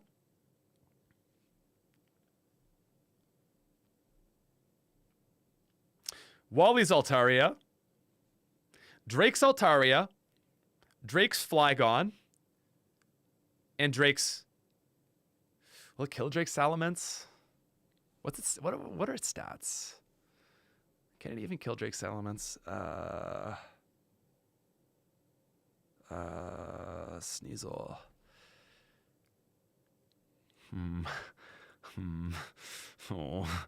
Oh, that's tough. 70. Okay. I think a Blizzard is gonna. I think a fast. Okay, so it's got speed. It's good at killing those that are very weak to ice, and there's a good amount of scary Pokemon in the game weak to ice. I would say that is Sneasel's niche. So if you want to use Sneasel effectively, set up Blizzard or set up Hail to make Blizzard hit 100% of the time, and Sneasel's going to be able to get off some really nice Blizzards, and it will be able to one-shot everything with a Blizzard. Also, Luan makes the other thing that Sneasel does really good is it's really good at Tate and Liza, because Blizzard hits both enemies. So if you can set up Hail with Blizzard, you're going to be hitting both on her side, and the lead there is actually two Pokemon that are weak to ice, and they both and it also resists. Sorry, I'm getting all over myself. It also resists. Come on. It's immune to Psychic. So probably good in the Tate and Liza fight. As someone said, though, this is a Pokemon that really wants to be baton passed in. Another way you could maybe do this run is lead with like a Gyarados. So you intimidate the Claydol and then maybe have Gyarados. Well, Gyarados can't set Hail, but maybe just go for Blizzard. That's probably how I would do it in that fight. Dark is nice also, but yeah, mostly just exists to kill dragons, and it does that well. So it's in C tier from the team. It's at the very top of C. I personally would put it in the bottom of B. Like, I actually think that is good contribution. It's frail. It's going to be getting killed a lot, but it has good attack too. Like, it's got 95 base attack at a pretty early point in the game. It's super frail, and that's why it's going to struggle. But I think Sneasel, it's bad in a lot of cases and really useful in some, and those cases are really important. So I would say very low B. Skarmory is another Pokemon here. Skarmory is really good in Nuzlocking and also really good in the base game, but not quite as good. We've got top of A for Skarmory. So Skarmory is a Steel Flying type. So 2 immunities, Ground and Poison. Amazing defense. Steel type's also just amazing. Skarmory, what are we looking at? So 140 defense. Good enough attack to do stuff, and now it has the moves to do stuff. So Air Cutter, Steel Wing, Drill Peck. It's enough to make Skarmory good. You probably want to give Skarmory Toxic. Makes good use of Toxic too. But yeah, Skarmory's super useful, especially if you know how to use it. I think it takes a little bit of skills to be good with Skarmory, but if you can do it, it'll do a good job. We've got Zangoose. Zangoose is available same route as Viper now, and then higher level on the following route after Meteor Falls. So we're just kind of going through the game, by the way, if you haven't noticed. We're going through encounter by encounter, which is why we're getting a lot less S tier Pokemon. There's still actually a few to come, but we'll get there. We will rank the legendaries as well, the ones that are available before the post game. So Zangoose is going in A tier. This is a Pokemon that was previously in F tier because it didn't exist in Emerald, and now it's actually pretty good. Zangoose is a normal type, which you don't often see normal types being good, but Zangoose is good because it has early good moves. Zangoose has got Crush Claw, which is awesome. It's got Feint Attack, which is awesome. It can learn Bulk Up, which it really likes. It has Detect and late Swords Dance. So yeah, it's just a really strong Pokemon. It's just solid, consistent damage. It's frail. I found it to be a little frail for my own liking. But I'll accept like bottom of A. Yeah. Also Return is really good. Yeah, you know what? Actually, we might have been too late on Swords Dance. I hate to say that because the game is coming out tomorrow. We had it super early. We pushed it back, and I don't know. Playtesters, it's kind of late to make a change, but yeah, it's still really good. It got there you go. Yeah, so it got bulk up by TM. This is what do you want? It got bulk up by TM as compensation. Especially if you can get returned pretty early. Yeah, okay. Again, I don't want to be going back on all of this because like these things were made for a reason. So I guess it was giving it bulk up to compensate. So Viper, I don't know though. It might be a little bit of too much of a bulk, but that might have to be a 1.1 change because it might be a little too late to change that. Again though, everything has been made for a reason, and these were all very intentional changes. I could see it being a little too late though, so that could be subject to change in a future update. So Viper got better, but it's still pretty bad. I like bottom of S or bottom of C. Yeah, you know. Mixed attacker. What a Hoenn Pokemon.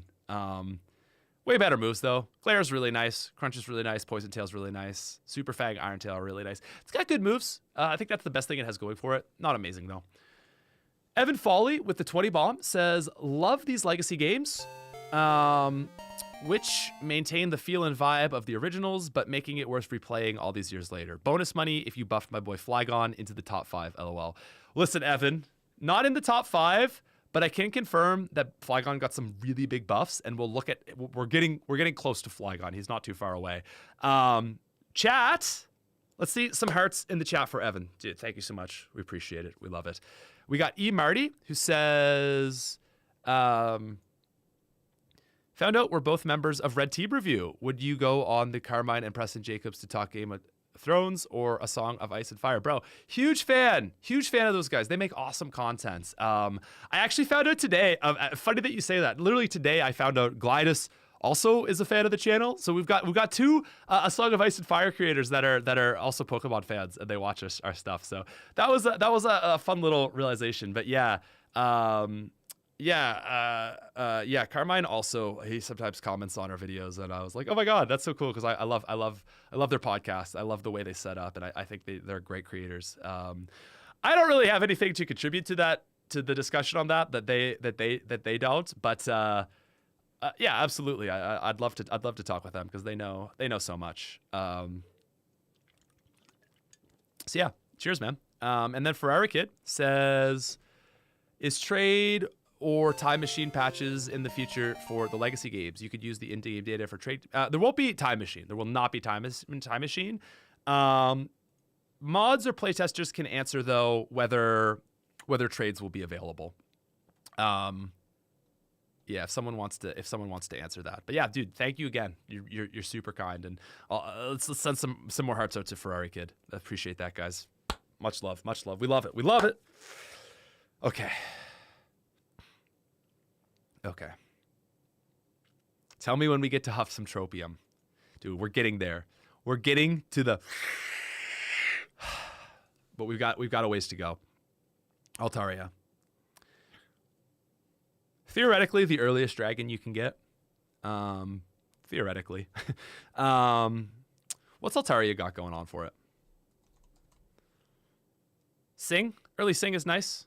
The line also gets better. It gets Air Cutter to make up for its lack of good flying stab. Takedown.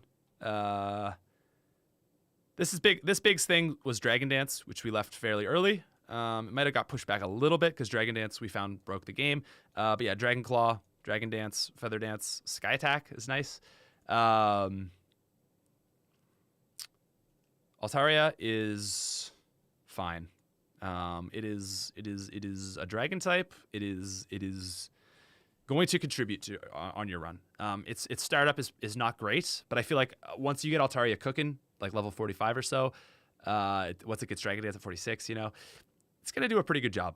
It's gonna like really dominate some fights. I bet Sing and Dragon Dance is a nice combo. Like Sing, Dragon Dance, and Sky Attack. It's pretty strong. Yeah, Altaria is not amazing, but I think we brought it up well. Like the biggest thing with Swablu's early game performance was just awful, but now with like a decent flying move, it can actually contribute. So it was a hard Pokemon to fix, but I think we did a pretty good job from bringing it up from like the depths of D and C tier, because it should be like it's meant to be a pretty good Pokemon in my opinion, and I think that is a happy spot for it. Lunatone and Solrock. So I actually don't understand this. If a playtester or someone here that really likes Solrock wants to explain to me why it is in S tier, Lunatone, I would love to hear it. Izona makes a great point. Yeah, Swablu becomes the obligatory holder of the XP share for a while. Yeah, you got to give it the EXP share, unfortunately. Lunatone, why is Lunatone so good? Okay, Hypnosis, Calm Mind. That's good. Ancient Power, Cosmic Power, Psychic, Rock Slide, Baton Pass.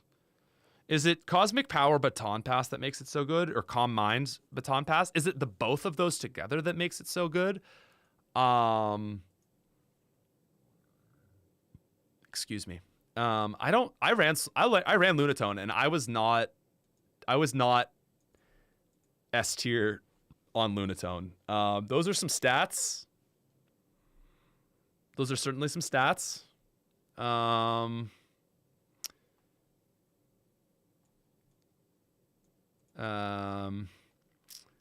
does get Ice Beam now, which is kind of cool. I don't get it. It's the fact that it can use Calm Mind buff without passing.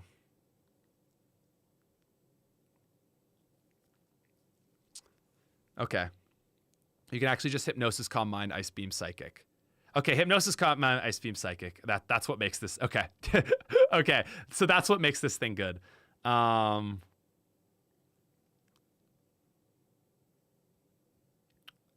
okay. So... Oh, I read Solrock. Oh, yeah. Thank you, Awkward.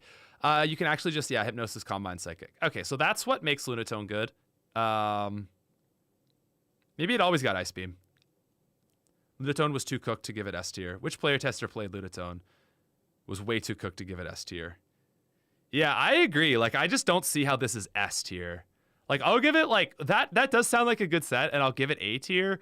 But I just don't understand how Lunatone is in S tier. Like, I just don't think that's... Like, it's going to struggle to set that up, you know? Yes, if you can Hypnosis into Calm Mind, that's pretty good. Ice Beam Psychic is pretty good, but I think it's going to struggle to get that set up consistently. So I'm going to... Like, it's not the best statted Pokemon. So I'm going to say A tier. That's my own little adjustment.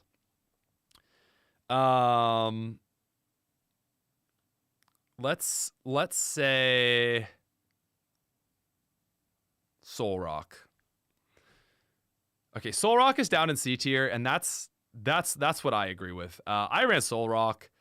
I didn't like it very much. I don't know. Baton Pass Cosmic Power was fun in one fight until I literally got walled by a Cradily. That was cool, I guess. That was cool, I guess. Sorry, I'm losing my... there we go. Soul Rock. You know, Cosmic Power Baton Pass is cool. It's got access to good moves. I think its stats are better, right? Not really. It's more of an attacker. Still not amazing. I didn't love Soul Rock. I think that C tier is an accurate placement. Mid game, but falls off super hard after 6 gym. I would agree. You know, Levitate on both of them is nice, but yeah. Yeah, okay. Oh, Mawile. Okay, I really liked Mawile. I thought Mawile was a really fun Pokemon to use. Intimidate, Steel type is pretty sick. Playtesters put it in A. This was my Sceptile run. I actually had this was with what else did I have in that run? I had a Zangoose and I had a Mawile. I thought Mawile was quite cooked, actually. It was doing a lot. This is where playtesters have it, and I think I agree with that. It's just it comes to Meteor Falls now. Pure Steel's really nice because it has so many resistances, like 10 resistances or something like crazy. Feint Attack, Baton Pass, Crunch, Swords Dance. Actually, I had Baton Pass. We had Swords Dance on it early, and Baton Pass Swords Dance on it was just way too much. So pushed it back to 53. You can use it in the E4, but only in the E4.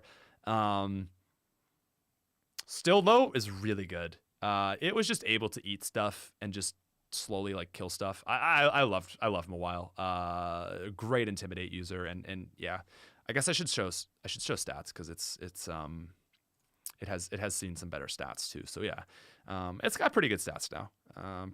Fairly tanky. Wobbuffet is available like kind of around here. So we'll talk about pseudos at the end of the game, by the way. I know that's something that people are sitting on, but I just wanna hold off on pseudo discussion and talk about that with the rest of like the legendaries, because I feel like and also the gift Pokemon. We're gonna hold off on those. I wanna put that all together at the end. I freaking hate Wobbuffet, man. Wobbuffet is so stupid. Like, are you really gonna run a Wobbuffet on your team? Yeah, some people are. It's a B tier Pokemon. You know, it's like a free kill. It can like freely kill one single Pokemon. I don't know, man. I'm a bit of a Wobbuffet hater. Like, I don't know, dude. I don't know, man. What does anyone have here anything to say about Wobbuffet? Like, it's fine. It's fine.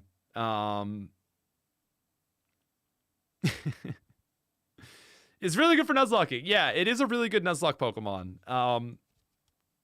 But it just like, I don't know.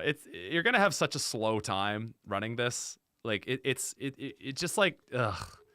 It's not good for a playthrough. Like, it's slow and annoying to like kill Pokemon with. It's ugh. Hate Wobbuffet, but it is fine. Alrighty, let's talk about something a little bit. Oh, you know what? You could put Wobbuffet here with Shedinja, actually. Let's just do that. I don't care. I personally like am down here on Wobbuffet. But yeah, if you're being a really smart player, sure. Yeah, you can do amazing things with Wobbuffet. Maybe, I don't know. Maybe though, that plus this puts it in B, but I can also see the case for A. Here, I just don't even want to talk about Wobbuffet. Can we just actually put Wobbuffet down here? We'll talk about it later, because I just don't even want it on this tier list. I hate Wobbuffet. Stupid. Flygon is a big, meaty boy now. It's a big boy in the A tier, hanging out with the dogs. I think Flygon is better than Aggron. I think it's better than Zangoose. I think it's better than Masquerain. I think it's better than Swalot. I think Flygon is... I'm a bit of a Flygon stan, and I'm independently ranking this on my own. Fight me. I think dude, I like Flygon, man. I'm a big Flygon fan. Is that too high? I love Flygon. So Flygon has been buffed a lot. Let's talk Vibrava. first. That might be a little too high, but we'll get back to it. So Crunch, Dragon Breath, Signal Beam, Earthquake. What's great about this is it now doesn't have quite the investment cost that it once had. You don't have to teach it Earthquake and Dragon. And then Flygon gets Dragon Claw. You just get them, which is awesome because now you can give those to other Pokemon, and it could just make great use of them on its own. Vibrava has had plus 10 to every stat, so it's 420 now, which is enough to carry it through. Vibrava now comes at level 32, so you're not even very long with Trapinch till you get a Vibrava, and you've got a pretty decent Pokemon now. Flygon then evolves at level 42, so you 32 to 42. So both Pokemon come earlier, and Vibrava's performance is better. It used to be that just Flygon was good, and Flygon took so much effort during a time where it's bad, it just wasn't worth it. But now it's worth it. And Flygon is really fun to me. I like Flygon a lot. It feels like how you think Flygon should feel. That's the best way I can describe. I describe Flygon. Oh my God, Evan says it's never too high. That's funny, dude. Thank you so much. Chat, I need to see the hearts. I don't know, man. I have a mind to put it at the top of A. It's easier, but it still takes more effort, which you have punished other mons for as well. Valid. Yeah, like I think it does have a cost to use for sure. Vibrava is going to be contributing in the same way that a Gabite contributes to your run. The difference, though, is that you get a Flygon earlier than you get a Garchomp, and that's kind of the idea of why in this game, why you would run a Flygon over a Salamence, is that Flygon comes earlier, and its earlier performance is better than a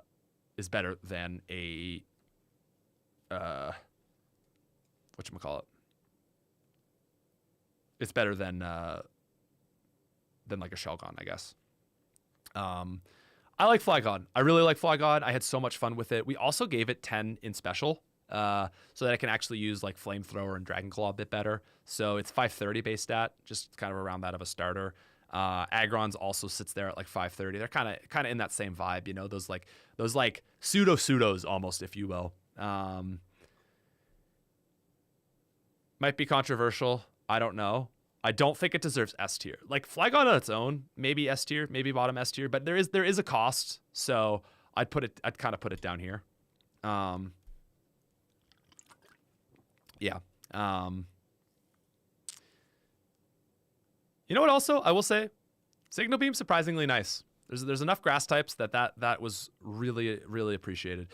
I love Flygon, man. I could talk about this thing like forever. But I used it on my Sun team, and I really enjoyed it. Again, I think the way I'll end it is what I said before. Flygon feels like how you expect Flygon to feel now. And it's awesome. It's awesome. Love it. Cacturn was really impressive. I just ran Cacturn on my Sandstorm team. So Cacturn is cool because Sandstorm now gives a 50% special defense boost to rock types, but we also gave that to Sandveil users, and Cacturn has Sandveil. So if you set up Sandstorm, you get 50% boost to your special defense, you get a 20% evasion boost, and then you're also doing chip while Cacturn doesn't take chip. Cacturn has had the biggest stat rework in the game because it just couldn't compete with Shiftry trying to be Shiftry, so we had to just make it its own Pokemon. And while that is like a little bit against what we do in Legacy, it kind of had to happen. It kind of had to happen because otherwise there was no reason to use this Pokemon. And I also, another point to make is that I think they didn't know what they were doing when they made this Pokemon. I just don't, this is its base stats now. It's got really high special attack. It's got 100 HP, 90 defense, 70 special defense. It's pretty bulky. It's got good attack. It's got good special attack, so it can make use of both its stabs. I was really impressed by Cacturn. It just incinerates water types. And also, with that bulk, it makes really good use of Giga Drain. So, in its learn set, you've got Needle Arm, which is like it's like 80 power grass move. But I think it makes really good use of like a leftovers and Giga Drain. Like throw up Sandstorm with Giga Drain, and this thing can actually do a pretty good job of surviving for a while. And, you know, maybe even get crazy with like a Leech Seed. It can survive for a while, and it does really well against grass types. It's later than Shiftry, which kind of sucks. But I think it's better than Shiftry once you get it. So I'm just going to put them right beside each other, even though Shiftry probably, like, I think once you get Cacturne, it's better. You can also catch a level 30 Cacturne in the desert now at a 2% chance.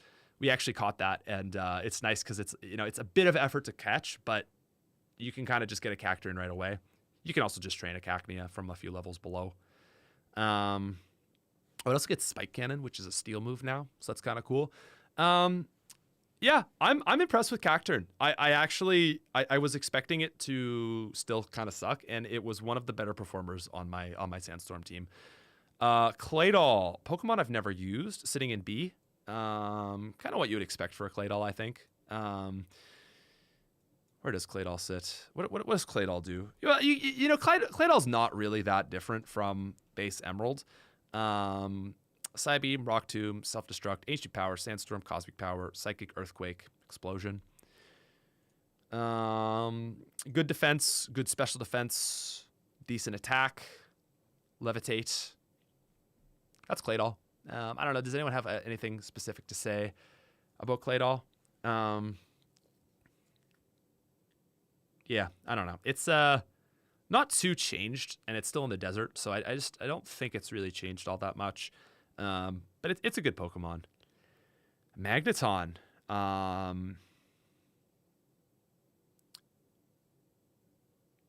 Pretty good Pokemon. So like I was saying, Manectric is kind of the Pokemon you want to compare this to. Manectric comes a lot earlier in Electrike, but its performance up to the point where you get Magneton, like, it's not doing a whole lot. Like, an Electric type through that section of the game isn't actually that useful. So they, in my opinion, like, their contribution actually starts at the same point, because Magneton's contribution starts as soon as you get it, which is like New Montville. Automatic, like it learns Thunderbolt on its own now. I think it's a pretty strong Pokemon. It's a little late, but you get it at the perfect time where all the water comes in. So you get it, and it's instantly good for Winona. It's really good against her Pelipper. It's really good against her Swellow. It's not going to be great against Tropius, but it can do stuff against Tropius. No, it can't do anything because Tropius has Earthquake. Altaria has Earthquake, and then, gosh, what's Winona's got? She's got Swellow, Altaria, Tropius, Pelipper, and oh gosh.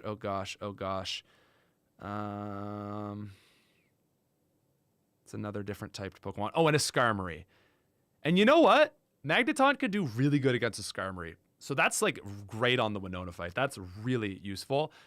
And then it's time for water. So Magneton actually just cooks. Like, I think I need to gush about Magneton a little bit longer. Magneton is pretty awesome, man. Like, check out these stats if you don't know. Magneton's got 120 special attack, so it can fry most stuff. And it's Steel type. Like, yeah. Steel type does a lot for it. It just got so many resistances. It's impressive. It's really impressive here.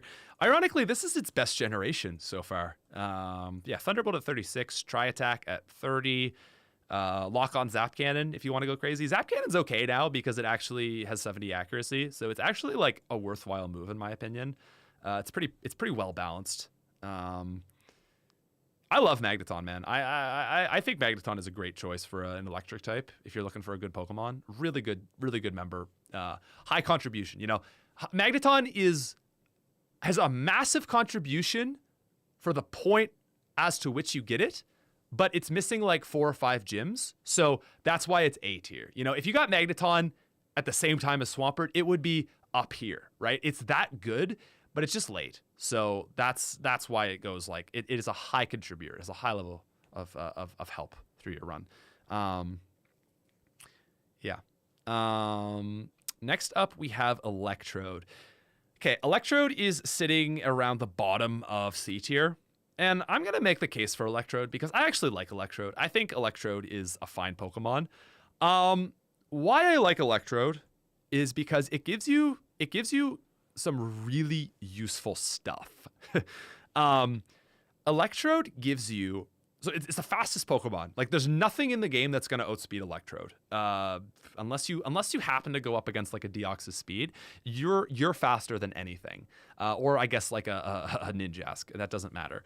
So what I like about that is you get free Light Screen whenever you want. You get free Rain Dance whenever you want. It gets free Thunderbolt. So it has 80 special, which sucks. I don't know why this thing was so Electrode. I don't know why they only gave this thing 80 special attack. If this was a Gen 3 Pokemon, we probably would have buffed it, but because it's been in the game for so long, we didn't really want to like change its identity so much. So we left it at 80. Electrode is bad, don't get me wrong. Like Electrode is bad. I think it is in the C tier probably. Maybe B, because it can't like one-shot stuff, and it really wants to because it's frail, right? It wants to one-shot stuff, and it can really only one-shot stuff with Thunder, and you got to get Rain Dance up, and it's just a little awkward. It's just not quite there. But what I like about Electrode is if you need Rain, you got it. If you need Light Screen, you got it. The last thing, and there's more double battles in this game, so don't sleep on this, okay? Self-destruct. That's a free 200 base power move. Hits all enemies on the field. I'm not trying to say that it needs to be in a higher tier. I'm just saying that Electrode is actually useful. It provides use. It's kind of a niche use. You're gonna not love it. You're gonna be chipping water types down to like orange and red health and being like, oh, I wish I had a Magneton. A lot of the time. But I actually don't mind Electrode. Yeah. And then you also do get Explosion late game, which is super nice. You get Explosion for Tate and Liza. You don't.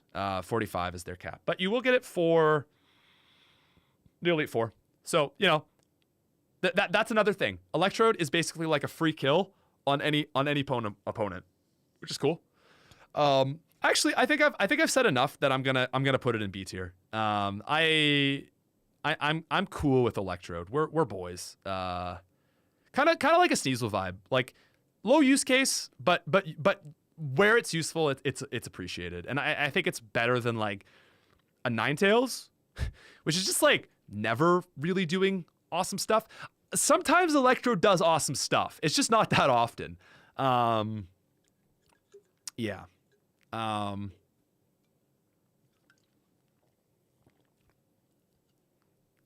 Yeah. It would probably benefit a lot from some special attack, maybe down the line. Pretty insane in a Rain team though. Yeah, that's another great point. Is like, set up Rain, and Thunder is gonna OHKO a lot of stuff. So yeah, I'm boys with Electrode. Yeah. Okay. Loved it. Oh man, actually, speaking of Rain Pokemon, I think a lot of people would sleep on Luvdisc and say it deserves like F tier. Luvdisc is interesting. Luvdisc has really bad stats. However, in Rain, Luvdisc his speed is doubled. So it is the fastest Swift swimmer, I'm pretty sure. So it's not even it's already fast, and it is then even the fastest Swift swimmer. So like nothing is faster than Luvdisc in the Rain. 70 is not great, but in the Rain, doubling that is actually pretty nice. Why I will make a case for Luvdisc as well is fast Lovely Kiss. A really, really fast sleep. It's not bad. It's not bad. Attract if you want to get super annoying with it. That's the case for Luvdisc. That's what Luvdisc can do. And you know what? It's not amazing, but I think if you ran a water team or a rain team, I think you would find Luvdisc to actually be able to contribute. It's not a great Pokemon, but I think Luvdisc, it really just comes down to how much you value sleep. The only thing is once the Pokemon is asleep, it's not doing awesome stuff. I would say like bottom C. I kind of agree with the playtesters actually. Playtesters have got it around here. I think that's, yeah.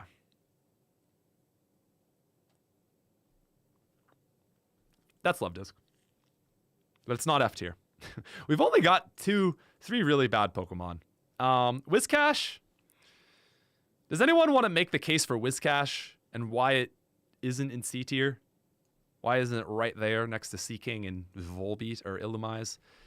Whiscash doesn't have great stats. I think that's probably the thing holding it back the most. Good HP, bad everything else. Obviously, like the most at-home version of a starter. And I like that now we have there's like I said, Whiscash is Swampert, Shiftry is Sceptile, and Rapidash is Blaziken. Each starter has a Walmart version. But yeah, as Zach says, Whiscash is budget Swampert, and that's really damn good. The thing I'm gonna say though is 70 defense, 70 special defense, 80 attack. Check out Swampert. 110 attack, 90 defense, 90 special defense, 85 special attack. It's a lot worse than Swampert. It's a lot worse. Groundwater is awesome. Oblivious is, but I could see Whiscash in B tier. I think I agree with Disc, and was that Zach? Yeah. I think bottom B is fair. It's later than Swampert, but it's contributing. Like, oh, also, yeah, he does have a pretty good moveset because he gets Yawn. It's like the one thing that differentiates him. Yeah, Yawn and Amnesia is cool. Rest and Sleep Talk. Future Sight is so funny, but I don't know why it makes sense, but it works.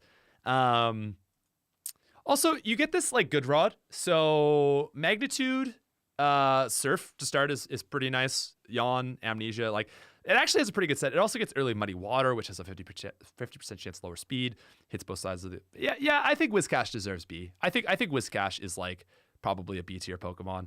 I think it's better than these guys. It's yeah. Whiscash Future Sight is lore reasons. Yeah. Okay. Cool. Yawn and Fissure. There you go.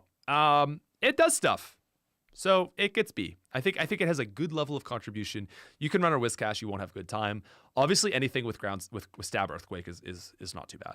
And at 36, actually, yeah, I feel good about this placement. I would say middle of B. I'm going middle of B for Whiscash. Okay. Favorite Pokemon probably. Top 3 favorite Pokemon at least. Love Starmie. Starmie used to be not very good because it was available in Pseudopolis with the Super Rod. So that is post Tate and Liza. You can now get a Staryu with the Good Rod on Route 118. That is after Watson or after Norman. I didn't make this decision. I was not involved in this conversation. I did not say a word because I wanted it, but I said I'm way too biased because I love Starmie. Does anyone here know why Starmie's awesome? Oh, one person doesn't. Okay, well, I'm so glad you asked. Starmie is a really cool Pokemon because, first, if we want to check out its stats, it has good ones. It has high speed, Outspeeds pretty much everything in the game. 115 is really fast in Gen 3. And 100 special attack is really fast. I would say 85 and up is good special attack. 95 up is great. And 100 is in Gen 3 is beautiful. So, you know how we were talking about Sneasel? Sneasel can do cool stuff like kill elements and that. Starmie does this really well. Why else, though, is Starmie awesome? Well, I'm so glad you asked because I love Starmie. Starmie learns not just Ice Beam, but also Thunderbolts. Now, you might be wondering, why is that impressive? Well, there is one Pokemon in the entire game that resists this, and it's Magneton. So Starmie never has to worry about that. Starmie can hit every single Pokemon from its point you catch it and on for neutral damage. Dude, that's awesome. Ice Beam, Thunderbolt, the iconic Bolt Beam is beautiful, and it doesn't even end there. You get what do you get? You get Surf as soon as you catch it. You get Psychic. You get Recover. Light Screen if you want to go crazy. I would give it probably Bolt Beam, Surf, Recover. It's probably what I would do if I'm not using items. Monster, dude. Oh my God. Also, Illuminate has been slightly buffed. Illuminate now boosts, I think it boosts. What does Illuminate do, guys? Illuminate now raises accuracy. I think it gives it like a 10% accuracy boost or something like that. Yo, what's up, Glidus? Cheers, dude. Someone was just talking about Red Team review in the chat. Someone was asking about that, and I actually just mentioned, I was like, dude, that's so funny because I was just talking to you today. So hello, good sir. Good to see you. Oh, okay. So Illuminate has been buffed to be Keen Eye. Not quite as good. Not that Starmie needs it, but basically Starmie can't have its accuracy lowered now. Illuminate used to be the worst ability in the game. Probably worse than Sturdy. What did it, like, it's so bad I don't even know what it did. It did nothing is why I don't know what it did. Illuminate has no effect during battle. It raises your encounter rate.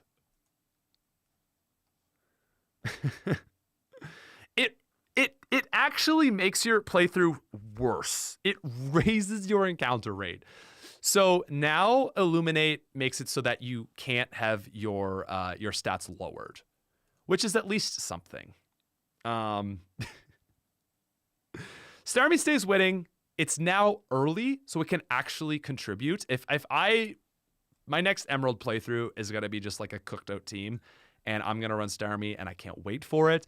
Playtesters have, dude, I'm so happy with the playtesters' positioning. They've put it at the top of S. They've put it, sorry, not at the top of S. They've put it in S tier. Sorry, I got a little carried away there. Right there.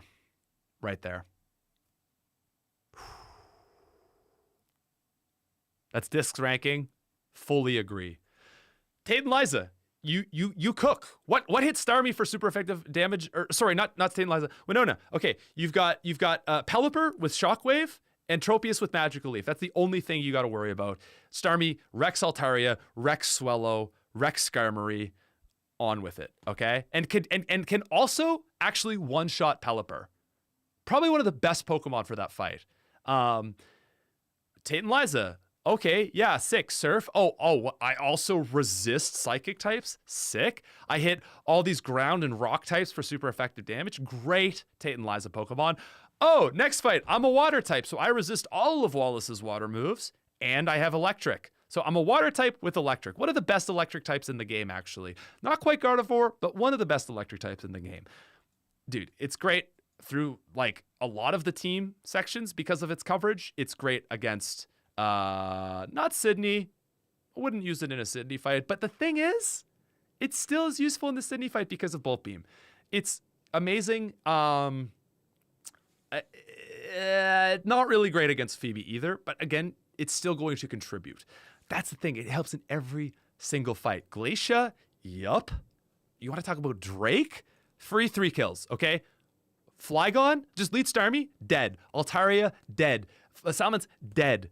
Yeah, okay, sure, Kingdra, but like what can kill Kingdra? Nothing can kill Kingdra. Huntail, Huntail, dead. Dude, Starmie can, oh my god, Starmie is so good, dude. And then it's Steven, and it massacres Steven. The only reason Starmie is not higher is because of its later availability, and it needs to be late. It would be Swampert level if it came the same point. Like maybe, I think, actually, you know what? If you got Staryu as a starter, it would be the best Pokemon in the game because it would beat the first two gyms, and then it would beat Flannery, and then it would be useful against Dorman, and then it would do everything else I just said. That's how good Starmie is. Someone needs to do a solo run with Starmie, dude. I love Starmie. Holy shit, dude. I'm passionate about Starmie, but it's yes, Ulko, I love that you love my passion for Starmie.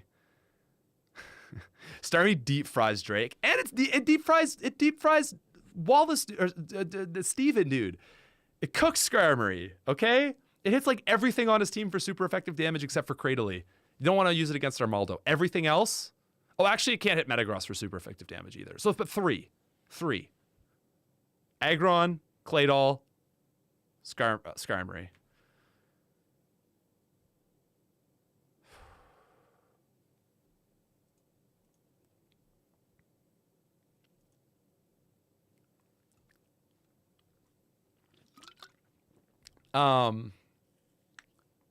Wailord. I know this might be surprising. I don't have quite the same level of passion for Wailord as I do Skarmory. As I do Starmie. Disc was so right. Anyway. Wailord is a Pokemon that can actually be caught kind of early. I always thought it was a super odd encounter, but Wailmer is a fairly early encounter. You get it with the good rod, so same time as Starmie. Why would you ever catch a Wailord when you can catch a Staryu? But a Wailmer, Staryu, whatever. It's a really bulky water type that does nothing other than be a really bulky water type. Oh, actually, I'm sorry. Someone made a really good point that I need to come back to. Yeah, Ice Blade.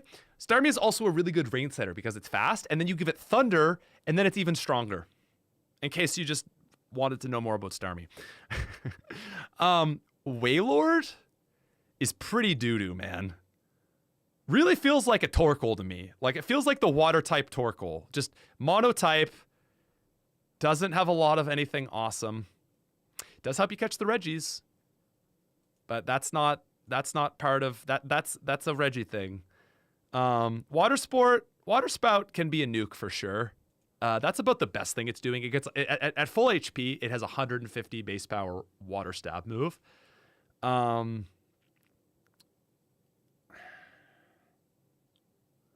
Yeah, but Jammy Man makes a great point. Like useless fake bulk, I think, is the way you want to describe it. 170 HP, 50 defense, 50 special defense. I think we raised that too. I think it was like 30 before.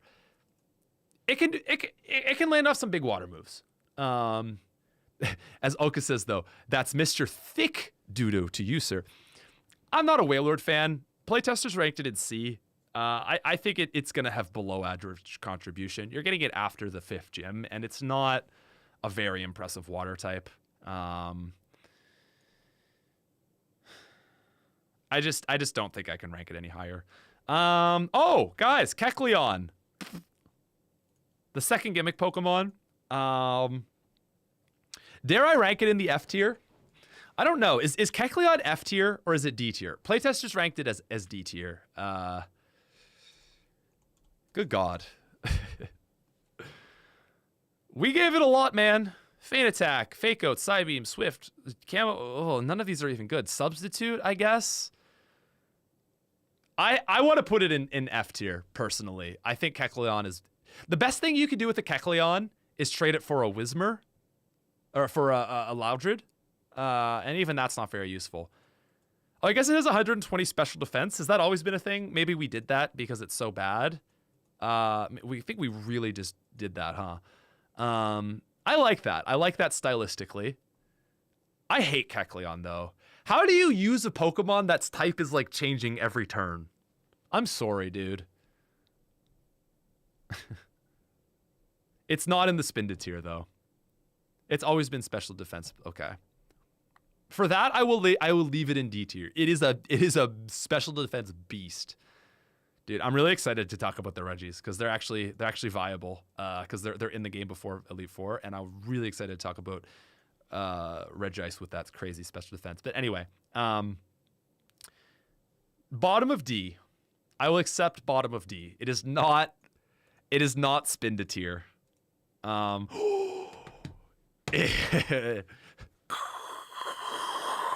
Oh, okay, boys, it's time for the Tropium. Okay, if you want to know why Tropius sucks, you should go watch the Imported Cheese video. He has like a 20-minute video talking about Tropius. It's so bad in base. It's so bad. I think, like, Tropius, man. We made it better. I think it previously had like 99 HP, and we gave it 120. So, you know, it's a, you know, yeah, it's bulkier now. Best thing that Tropius gets is thick fat. So this takes away its fire weakness and reduces its ice weakness to just super effective. I would say that you probably want to run a thick fat Tropius over a Chlorophyll. Chlorophyll is okay because it does make it faster. And yeah, it gives it, but the thing is, yeah, it gives it 100 speed. So it's not even going to be like guaranteed to outspeed everything. Probably will, but you know. We made it a little more bulky. I think we made it a little stronger. I think thick fat and more HP was its biggest buff. We gave it, yeah, that's basically all we could really do for Tropius. It was a fun Pokemon to balance for sure. Like we did do a lot for it, and I do think it is usable now. But you know, like a lot of people would probably say Tropius was like a F or D tier Pokemon. It's a C tier now. It's probably around Wailord, actually. It's it's fine. Like Proxy ran Tropius in base Ruby. Still recovering from it, I hear, but you know. But you know, for Tropius, it's an improvement. And it's okay. Grass is useful. You know, give it Giga Drain. Probably give it a Giga Drain. Flying type this late, I don't think is very useful. It's going to be probably useful for Tate and Liza because it can dodge earthquakes and kill Claydol, Lunatone, and Soul. Claydol and Lunatone. Claydol. Yeah. It's a Pokemon. It's a Pokemon.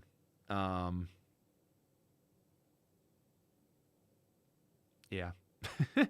Okay. Castform is a Pokemon I ran on my Sceptile team. I did Castform, Sceptile, Zangoose, Mawile, and Masquerain and something else. I forget what my 6 was. I think the fact that I just told you I used Castform for a run tells you that it's actually okay. Castform is like, it's usable now. What we did is we kind of made it so that it's fast enough to always get its weather up. So 90 speed, it's gonna be getting weather up like always, which is nice. Like you're gonna get its weather up first, and that gives you, you know, it's like whatever, you know, resistances and stuff. I think before it was just all 70s. It was like one of those awkward Pokemon, and we wanted to leave Glalie alone, but Castform just struggled too much to do that. So faster, higher special attack. Weather Ball is pretty useful. I would say Rain Castform is probably the best because not only do you get Weather Ball which becomes like 100 to 120 base power move with water, you also Yeah, so Weather Ball's 50, but I think it doubles, or I don't know. It works out to 150. But why Rain is the best is because then you also get accurate Thunder, which is awesome for it. So you get Water and Thunder. I can't really see Fire or Ice being good, but what I will say is kind of cool, and what I think how I ran Cast Form was Rain Dance and Hail.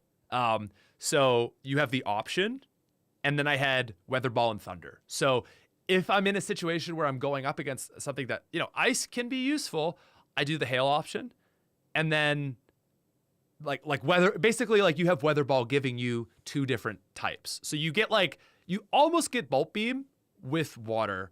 So it's almost like a 5 moves for the price of 4 kind of thing.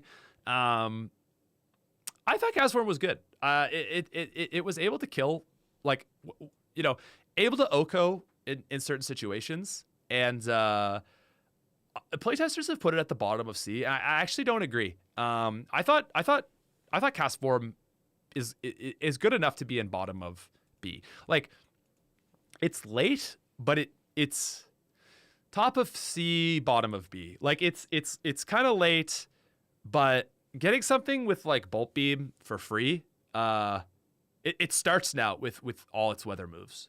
So that's cool. It starts with its all 3 weather moves and Weather Ball. I think, yeah, it's not bad. Actually, yeah, like in the Glacier fight I just had yesterday, it walled my Sandstorm team. Like, I had to use, I was doing a no heals game run, and yeah, I actually got walled out by it. I had to heal to beat Glacier, so it's not bad. Also, one last thing. Also, the other reason that Hail is good is it does give it a 50% defense boost. So that's another reason to run Hail and Rain Dance. So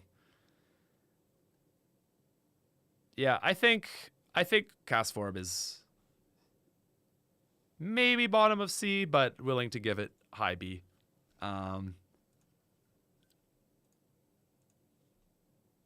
Absol.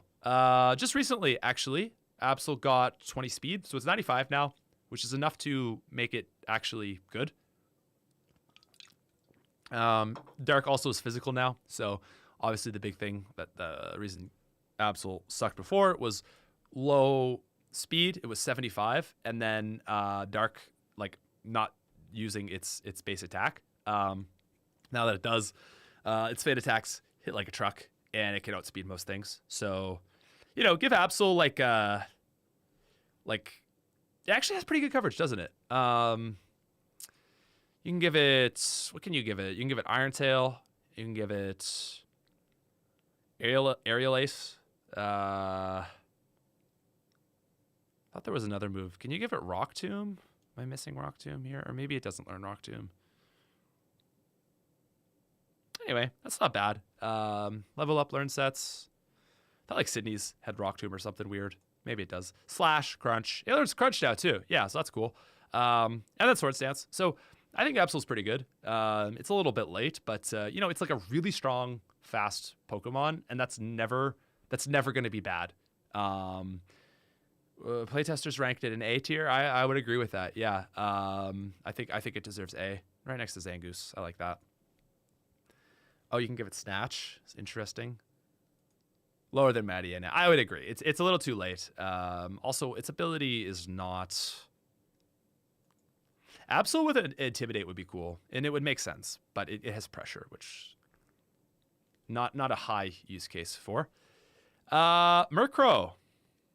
Murkrow is available on the same road. No, Murkrow is available in the Safari Zone now. It was mostly an ad for enemies.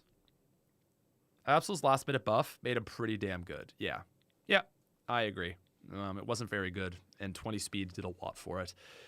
Murkrow is in C tier. I don't disagree with that at all. Below Tropius. Yeah, let's put it kind of bottom C. It's not really a Pokemon that's meant to be good here. Murkrow is pretty good in Crystal Legacy, and that's where we wanted it to shine because that's its generation. Murkrow was just added here to give dark type. Really, is really added for Sydney, so that his dark type Pokemon weren't getting absolutely massacred by like Blaziken.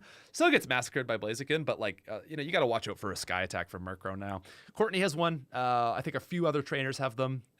Just something for the dark types to not get wrecked by fighting.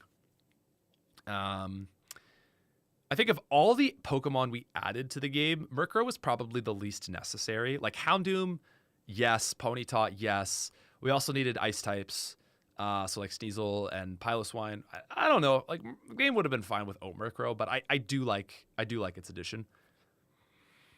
Dodrio. Honestly, like Dodrio is S tier in yellow because it's pretty early and pretty freaking cracked. I don't think it's quite as good in Emerald. It comes after the 6th gym. I guess technically you can get it before the 6th if you go onto the Safari Zone. Maybe you can get into the Safari Zone. I don't even remember if it's available. Dodrio is awesome as far as stats go. Like man, this thing is like, dude, like 100 speed, 110 attack, and it gets good moves. I think a big thing about Dodrio, though, was that Dodrio was really good to begin with because it had those stats and had Drill Peck. Like a lot of Pokemon in the first 2 generations don't have a combination of good stats that complement its moveset. And Dodrio literally just having Drill Peck with its stats made it really good. Also, like access to like Double Edge was cool. We gave it's not as good here, but we did give it Jump Kick. It also has Double Edge.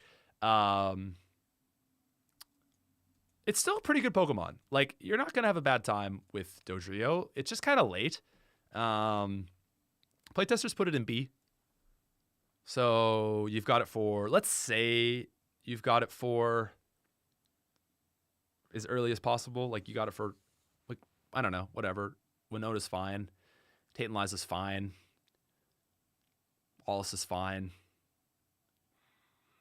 It's really just a Pokemon that can lay out a lot of damage. And that was really good in Generation, 1. But it takes a little bit more, I think, in these future generations. So, yeah, I think B is pretty fair. Like, later, it doesn't excel anywhere, but it is contributing with high damage through pretty much all the game. So, yeah, good contribution. Rhydon, Rhydon is not very good. Rhydon comes at the same time. We're into the Safari Zone Pokemon now. Only one of them is exceptional. Rhydon is pretty bad, man. Like, you remember what I said about Golem? Rhydon is the same as Golem, except all the good fights are not available. Playtesters have it in C tier. I don't even know if I would put it in C tier. Like, I think there's a case for, Awkward literally says arguably D. Okay, so even if you have it for Winona, it's not helpful. Tate and Liza, it's getting wrecked by Earthquake. It's getting wrecked by High Jump Kick. It's getting wrecked by Giga Drain on Xatu. So it can't lead. And then it can't do with Medicham. So what is it doing against the rest of the now? This says it's good for Team Magma. I'd agree with that. It does get Mega Horn for Tate and Liza. So, okay, it could do something for Tate and Liza. Wrecked by Wallace. It's whatever for Sydney. It's whatever for... Man, that 4 times weakness sucks. It's awful for Glacia. Pretty awful for, honestly, like, Drake has a bit of water, so it's pretty awful. And he has Earthquake. It's not doing a lot against Steven. I'd take Corsola over Rhydon for sure. I got to agree with Craig. Okay. Ulka makes a great point. And this would be a really fun strategy. Baton Pass Ninjask into Rhydon. That's fun. But it doesn't stop it from being super low tier. I would rather Rhydon over Nosepass.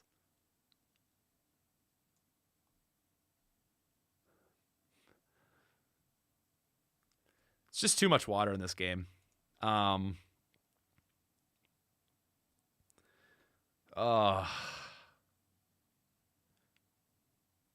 Guys, is Nosepass better than Rhydon? I don't think so, because Nosepass like is decent, I guess, for Flannery and then nothing because it's just stats are bad. At least Rhydon has decent stats. I will put it. I would rather it over Nosepass. I think. It's a rough guy.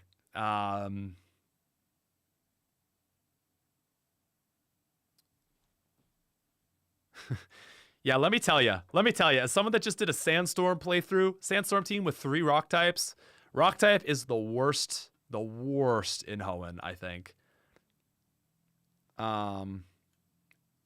Stab Earthquake, yeah, I don't care. Like, you can't ever get Stab Earthquake off. And it's just outclassed by like Golem, Donphan, Swampert, Whiscash.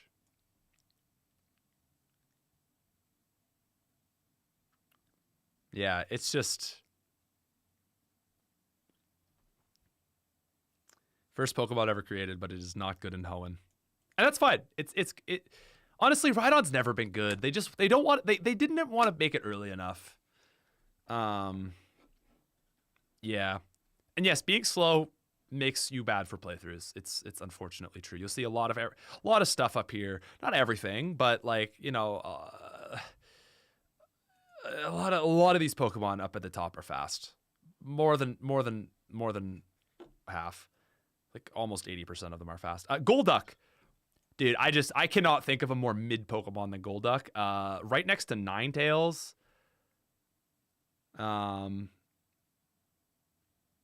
Is Ninetales actually too high? I guess it's early. Golduck is like worse Wailord.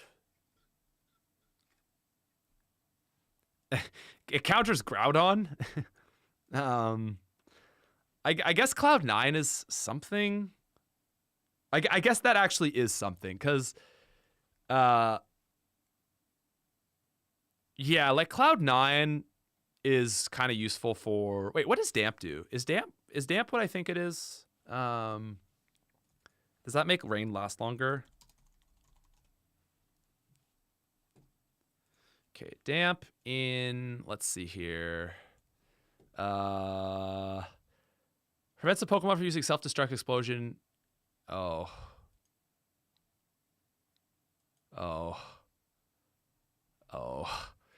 that's tough. That's tough. Mid stats. Cloud9 is the only niche thing it really has for it.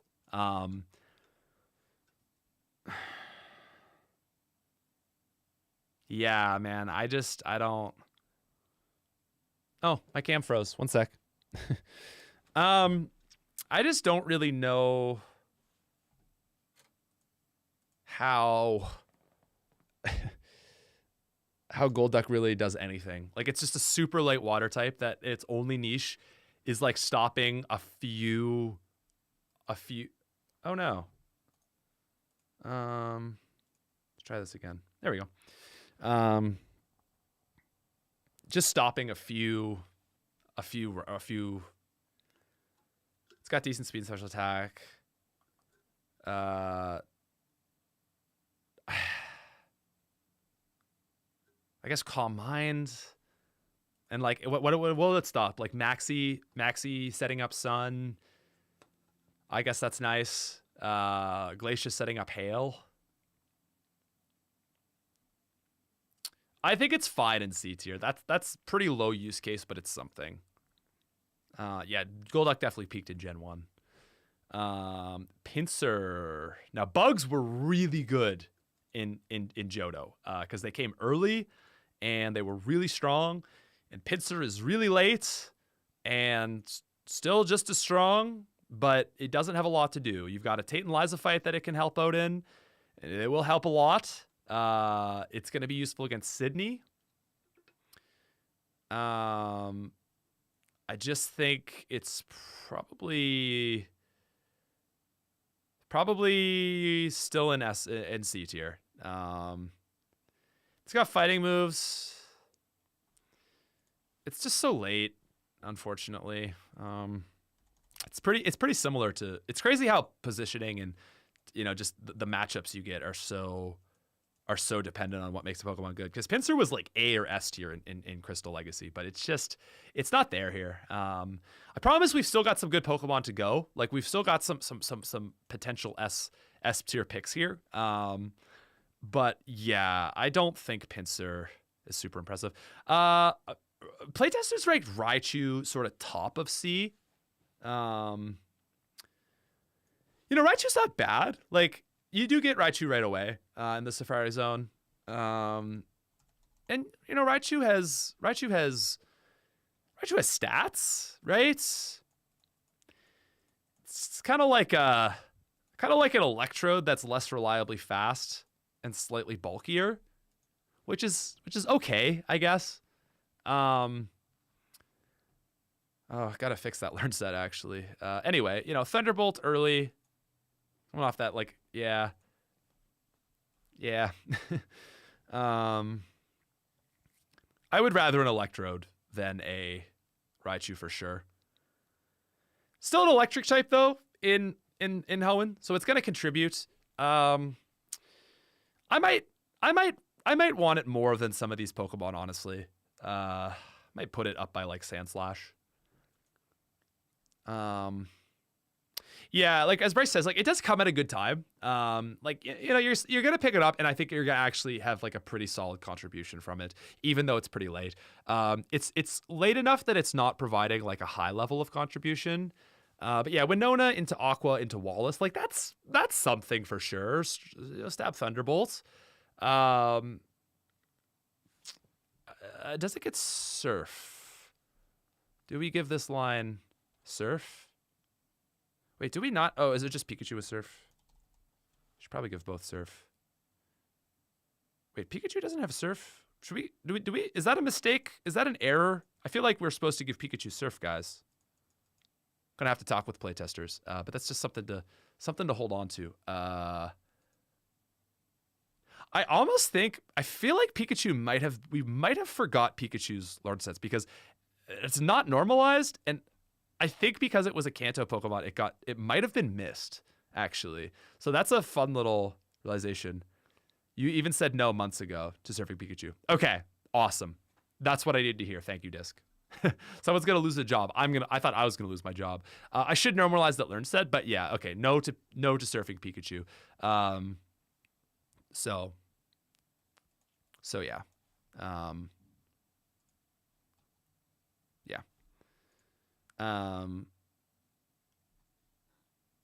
You didn't think it was an error when it came up, LOL. Okay, guys, I'm losing my job. We'll talk. We'll chat. We'll playtesters. We'll talk.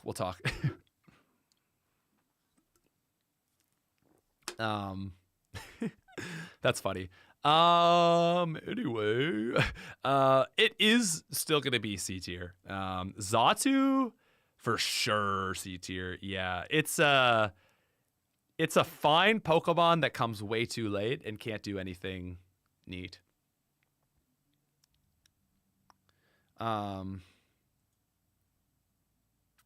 Yeah, I just think Xatu's pretty uninteresting. And again, that's fine because it is a Gen 2 Pokemon. It's got stats. It's got moves. It's got 5 moves actually. It can learn Giga Drain. Xatu's fine. Xatu doesn't need to be amazing. Again, all these Safari Zone Pokemon aren't like Hoenn aren't Hoenn Pokemon, so they don't need to be great. Girafarig is, let me see. Where is Girafarig? Also C tier. Yeah. Something like there. Just late. That's really it. It's just, once again, it's just late.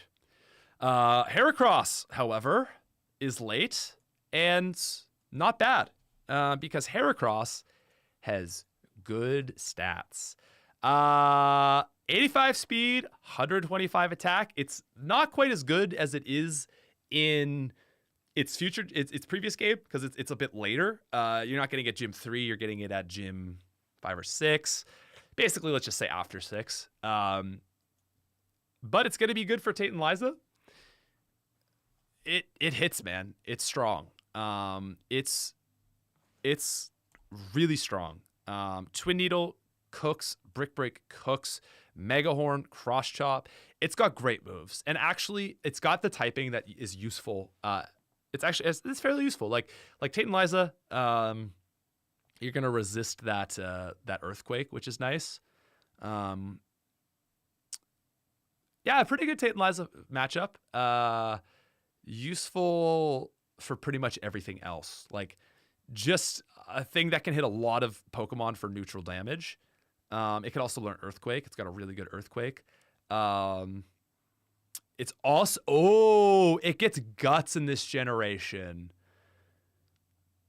Man, Ninjask Heracross combo would go really hard. Damn.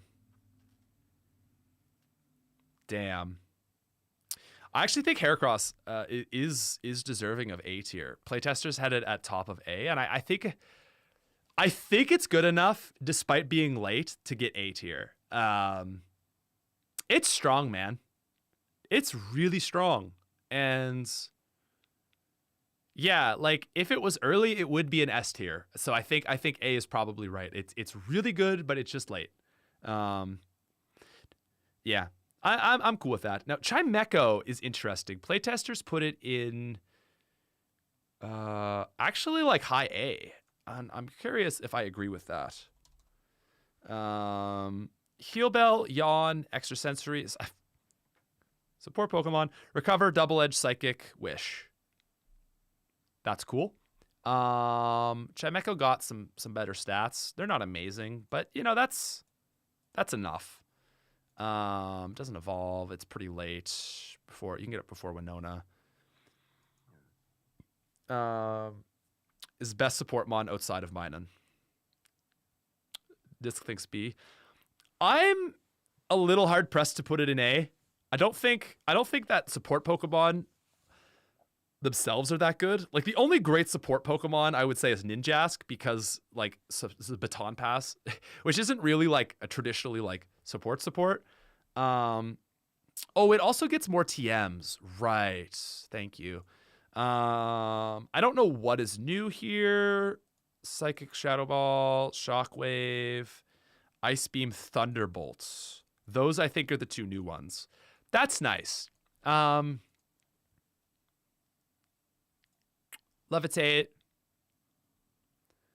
I'd be cool for like lower A. I don't know if it's exactly high contributor. I think a little lower than maybe where it's ranked, but yeah, that's actually pretty good altogether. Cool. Now, guys, Banette and Dusclops, 2 Pokemon that were in a rough spot. Oof. These were bad. These were late, terrible stats. Oh. Banette is better. So we did some interesting stuff with Banette. We gave Banette better stats. So it's a mixed attacker, but it actually wants to be a mixed attacker because it can use special attack for strong ghost moves, but it stays able to use its attack. So Banette is chill. We like Banette. I think Banette is definitely worse than Dusclops. So do the playtesters. Will-O-Wisp is cool. Shadow Ball is cool. Feint Attack is cool. That's kind of what it's doing. Revenge is there's a case for using Revenge. You could probably give it like, dude, actually it makes great use of Thunderbolts. Not a traditional pick, but 115 special attack means it can really use Thunderbolt well. So that's cool. It's kind of like a mixed attacker. It's actually pretty cool. Calm Mind is something as well. It's a little slow and it's a little frail though. That's, I think, the big issue for Banette. Like 75 speed. If you really, really grind this thing with speed EVs, you will actually outspeed a lot of stuff. You will also if you got a good nature, like you need, I think with Banette, you need favorable stat growths, either in a nature, training it, or a good IV. But through a lot of the game, 75 is actually enough to outspeed stuff. It's not outspeeding anything fast, but 75 is enough that with a push, it will be decent. Like Blaziken in base game had 75, and Blaziken actually managed to outspeed a lot of stuff in base Emerald. So it's not as bad as it seems, but it is really frail. And I think that's what pulls it back the most. I'd be super curious to run Banette. Like, I actually think I would have a fun time. I considered like maybe putting Shuppet a bit earlier, and I think that would probably have helped it. Or Blaziken had 80 and we buffed it to 85 maybe. Is that? Yeah, okay, my bad. Anyway, Banette got ranked in B tier. I think I would agree with that. It's kind of sitting next to Camerupt. Yeah, it's okay. It's late. I think for late, that's pretty good. Now, Dusclops is really good. You might not be surprised by this. A lot of ROM hacks have managed to make Dusclops good because Dusclops has the ability to get good. So 130 defense, 130 special defense. That's nice. It's got enough HP to survive. It's got enough special attack to land stuff. It's just super slow. Pressure is not useful. Dusclops has Hypnosis, which is awesome. Curse is also awesome. Will-O-Wisp is awesome. And, you know, then it's got Shadow Punch, which we gave a Shadow Punch just like flavor for flavor. You still teach Shadow Ball, but we just wanted one of them to get Shadow Punch. And it's not the big attacker, so we thought that was cool. Yeah, so Dusclops is actually really good. Even despite being super late, it does manage to make it into A tier as like a high contributor. So again, you know, it's a late high contributor though. So for its performance, it might feel even better, like higher, but it's just late. So that holds it back. Shadow Punch is yeah, so people asking what does Shadow Punch do? The first time we've actually looked at battle moves this round. So Shadow Punch, so Shadow Ball is 80 and lowers special defense. Shadow Punch is 80 and always hits. So I think it was previously 70. We just made them equal, but it's just kind of flavorful. That's really it. It's just a flavorful little change to Shadow Ball. Just so not, you know, something that's not running Shadow Ball. Yeah, you can give it Shadow Ball if you want. Yeah, and Dusclops is the learner of it. I think, Shadow Punch was 60. Yeah, so we took that up.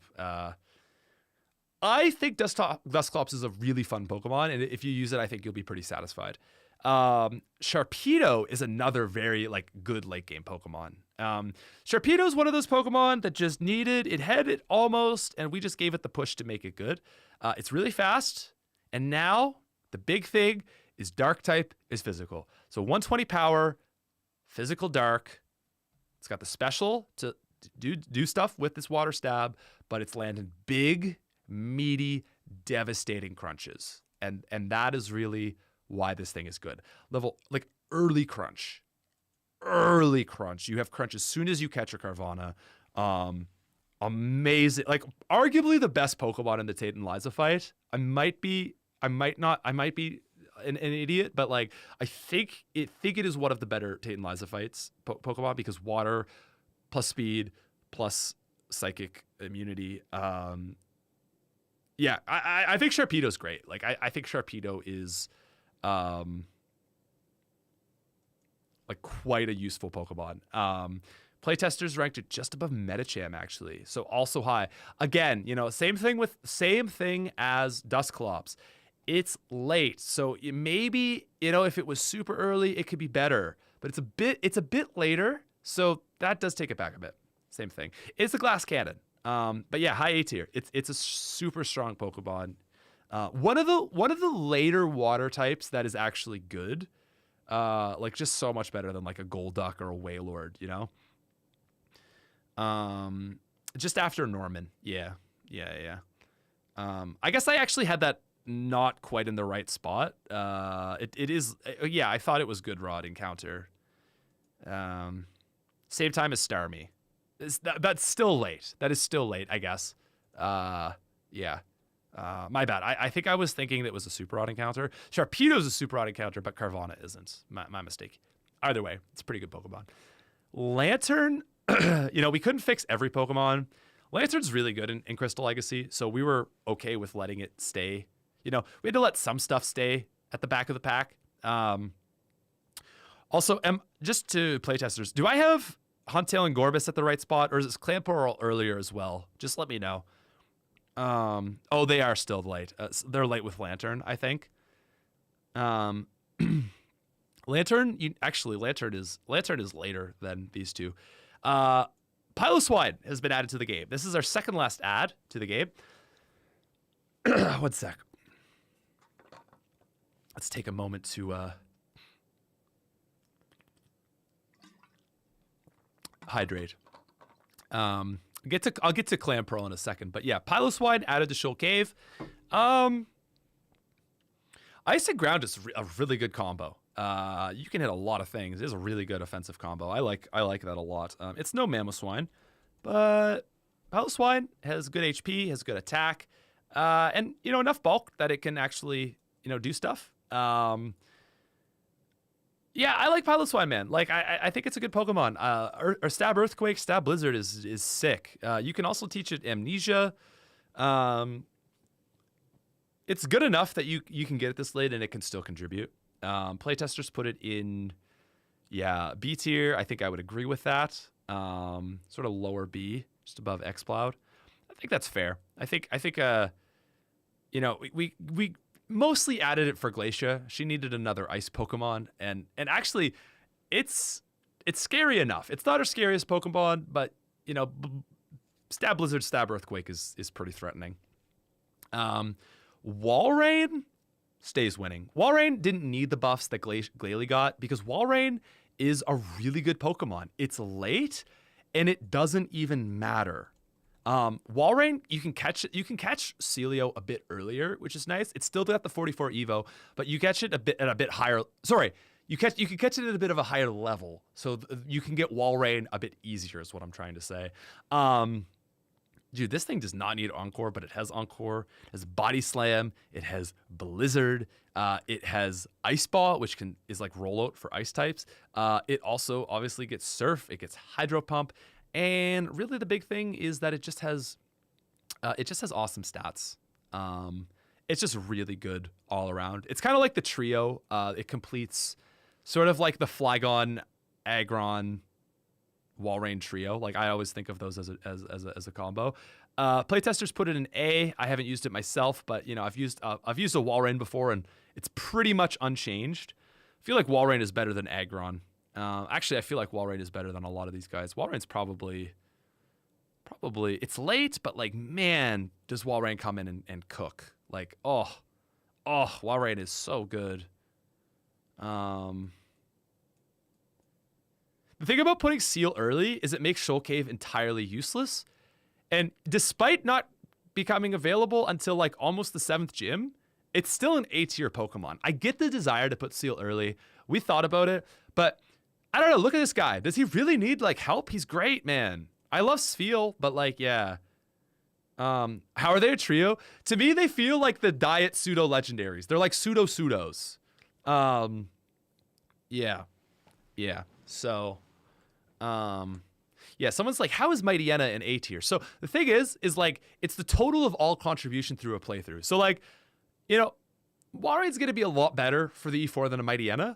But Mightyena has so many fights, and it's actually useful in a lot of fights. Intimidate is awesome. So despite it like seeming weird, it's like, Walrein's average fight performance is way higher than Mightyena, but we're looking at total contribution. So yeah, becoming early is helpful. Like if Mightyena was later, it would still be pretty good. Like I think a late Mightyena, like 5th gym, would still be in B tier. But it's so early that like it could do a lot. Also early Thief, you can get a lot of good berries. We gave him that dog. If Ninetales got Drought, it would have been awesome. Anyway, so Walrein, very good. Now, someone was saying, Izona was saying, so Clamperl is an old rod encounter. I think it's on, someone wants to say in chat, I think it's also Route 109 as Corphish, old rod encounter. So you can get an early Clamperl, and Clamperl doesn't need to be ranked because trade evolutions have been fixed. But you get early Clamperl, but Deep Sea Tooth and Deep Sea Scale are pretty late. Oh, okay, so Clamperl's 118 east of Mauville, I think, with the old rod. So same route as Staryu, but earlier because it's an old rod encounter, I'm pretty sure. Huntail and Gorbis aren't great, TBH. I think Gorbis... Oh, actually, they're ranked right next to each other in the B tier. Honestly, that's not bad. They make good enemy Pokemon, I found. Gorbis has really good stats. I actually was pretty impressed with what they did with Gorbis. Like, it's bulky enough, it's strong enough, and it gets Swift Swim. So a good rain Pokemon. It's got good moves too, like Amnesia, Baton Pass, it's kind of cool. Psychic Hydro Pump. It's a thing. And agility too. Actually, a Pokemon that benefits from agility. That's crazy. And then I think Huntail is just slightly worse. Crunch, Dragon Dance. Oh, we gave it Dragon Dance. So they're water type Baton Passers. I guess that's kind of their niche. But yeah, instead of Psychic, it's Crunch. Stats are a little different. High attack and defense rather than high special attack and special defense, I guess. Also get Swift Swim. So they really have what it takes to not suck, despite being pretty late. Gorbis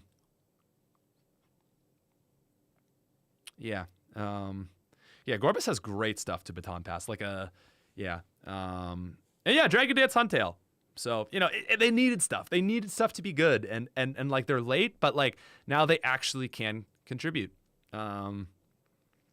Pokemon needs to be good. Yeah, just give it Dragon Dance. Might be the only Dragon Dance Baton Passer, so that's kind of a special niche too. But Amnesia Agility is also a pretty crazy Baton Pass. So I think you could do some awesome stuff with these guys if you know how to play. Lantern, like I was saying, is super late. He's still a deep sea Pokemon.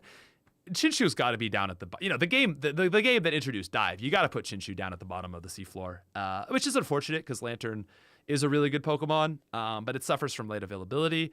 Still manages to get into the top of B. Bolt Beam with Surf. It's kind of like a bulky Starmie, I guess you can think of it as.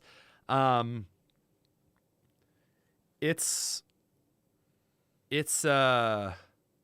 Chinchu? I know people say Chinchou. I always said Chinchu. Anyway, whatever. Lantern is forever outclassed by a washing machine, but it's still really good. We like it. We like it a lot.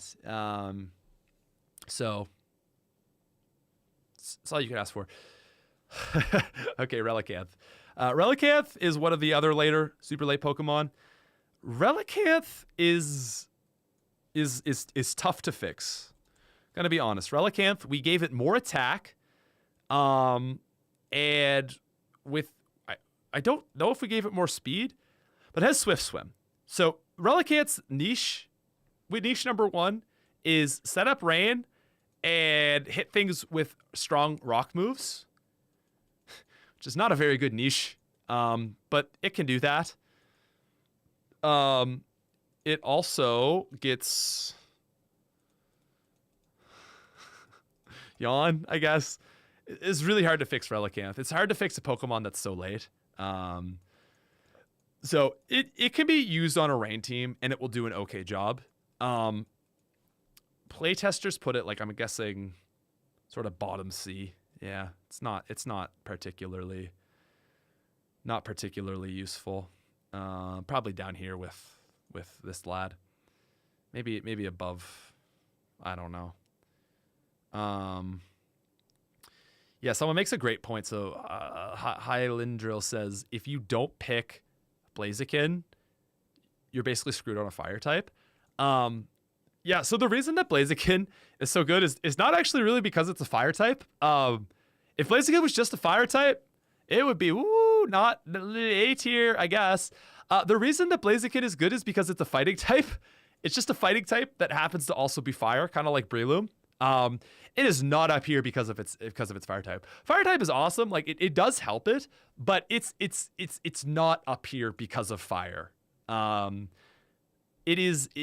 fire types are bad. Fire is bad in Hoenn. It is maybe worse than rock. Blaziken is a good fighting type. You will see time and time again. Yeah.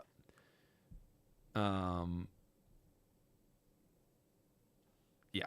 So moving on. Houndoom is the final available encounter outside of the legendaries. But it is actually the last available encounter before the Elite Four. We added Houndoom not so you can use it, but so Maxi can use it. Makes Maxi so much more awesome. But a lot of the playtesters made the point that if you're adding it to the enemy team, you should also add it to you to play.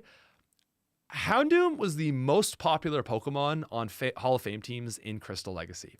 Didn't want to repeat that. There's so many awesome Hoenn Pokemon, and adding Houndoom to Hoenn, I just feel like it would take away a lot of it. You know, you don't want a Pokemon that is added into the game to be like at the top in a top tier. You'll notice none of the Pokemon we added are in actually A or S.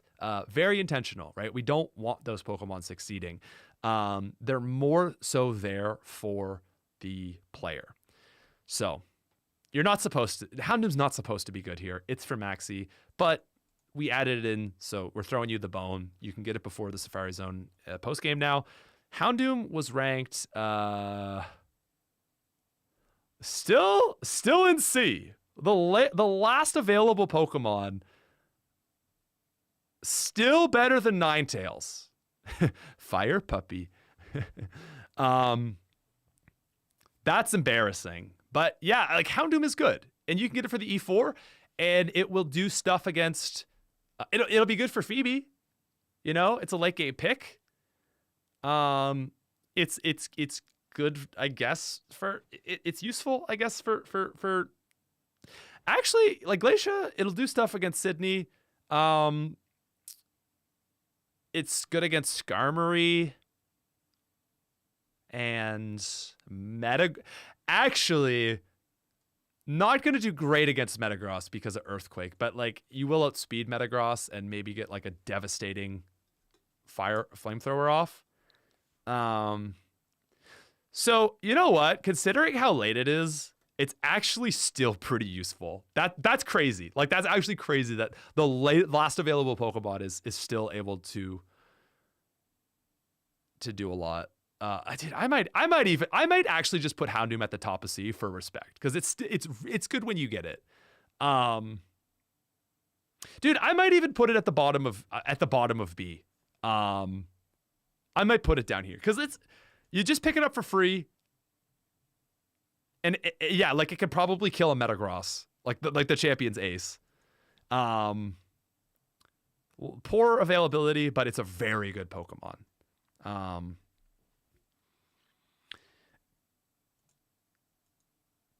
Yeah. Yeah, like the funny thing too is, yeah, if you got it like anytime earlier, it wouldn't go up. It wouldn't be any better. It would be, I guess, useful for Tate and Liza, kind of. But really, it's the Elite Four where it stands out. That's really funny. I might put it in the bottom of A. No, it's too late. It's too late to go in A. But yeah, that's chill. Okay, so we've got some gift Pokemon now.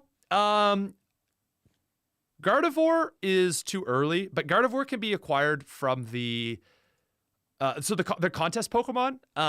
There's 5 contest Pokemon. If you get Master Rank, you'll get a Gardevoir, you'll get a Slaking, you'll get a Delcatty, and you'll get an Aggron. All of these Pokemon are pretty easy to get. I guess Slaking is I guess it's actually might be worth it to do a master contest in.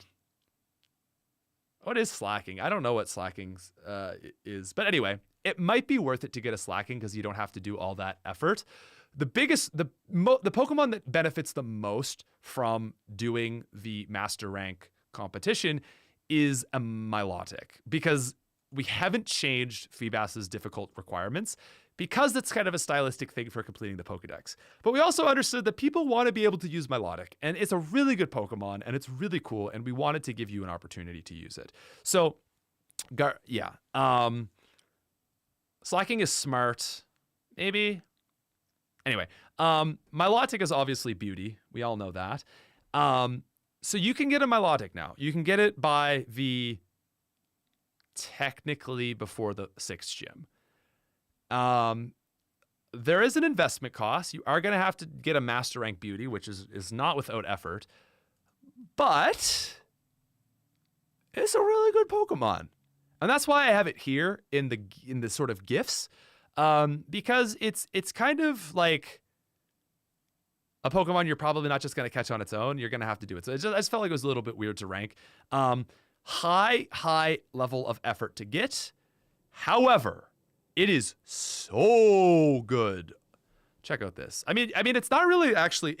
That's the thing, is it hasn't really changed. The only thing we did is made it easier to get. So, dude, oh, bulky, great attack. Also nice ability. Marvel skill's kind of cool. Maybe. Good moves. You know, we like its moves. We like Recover a lot. We like Surf. We like Ice Beam. We like Sing.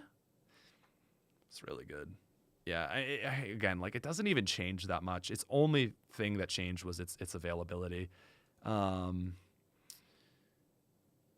yeah, it's definitely an S tier Pokemon. And I'm so happy that people can now use it. Yeah, you didn't have to change anything.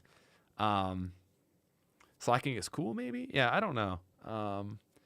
I feel like Gardevoir has to be smart. Anyway, it doesn't matter. Yeah, it just didn't need much. So you can get it now, and you can have a good time. Two other gift Pokemon are Cradily and Armaldo.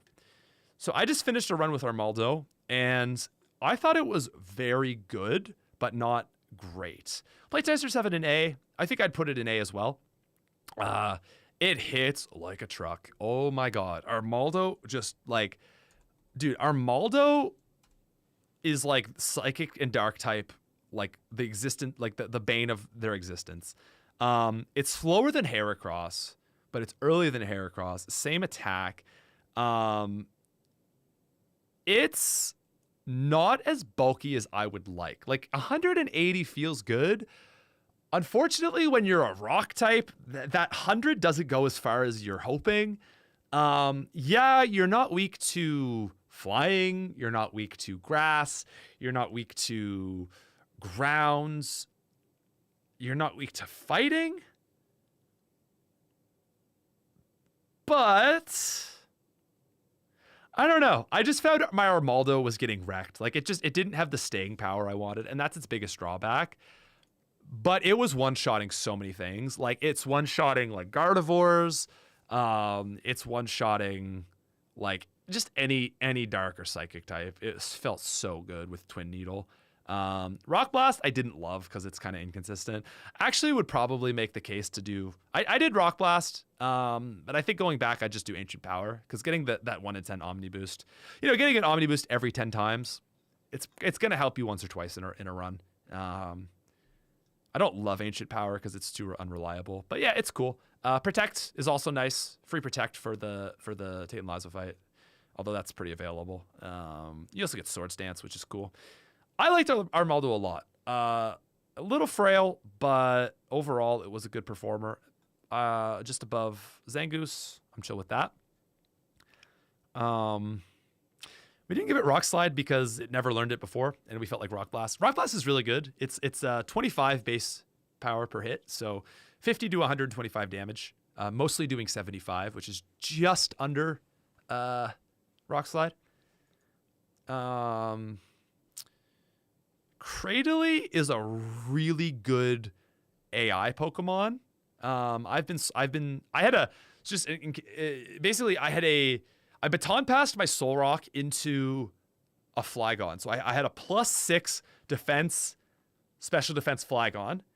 And this was against Champion Steven. And Cradily was able to wall me out and win.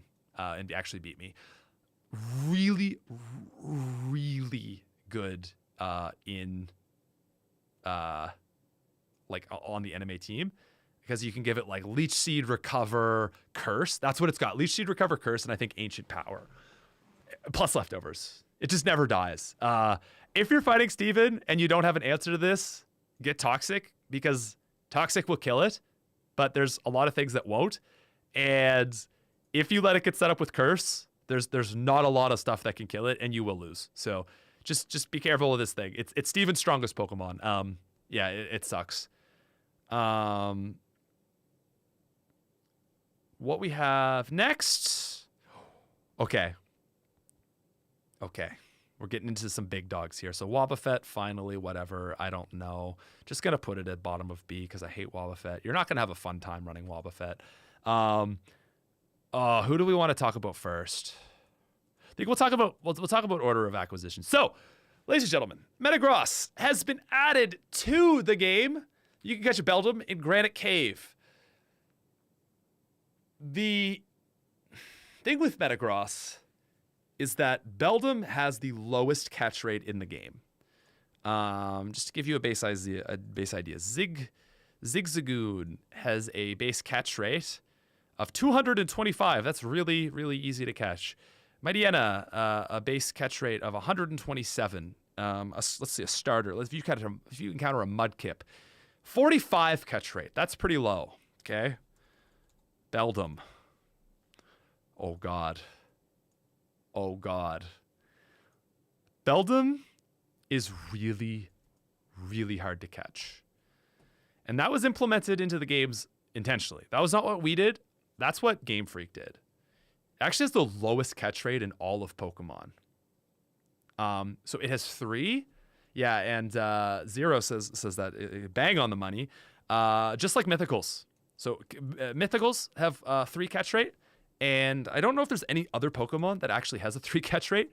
But yeah, Beldum does. So really hard to catch. Also in the slow level up group.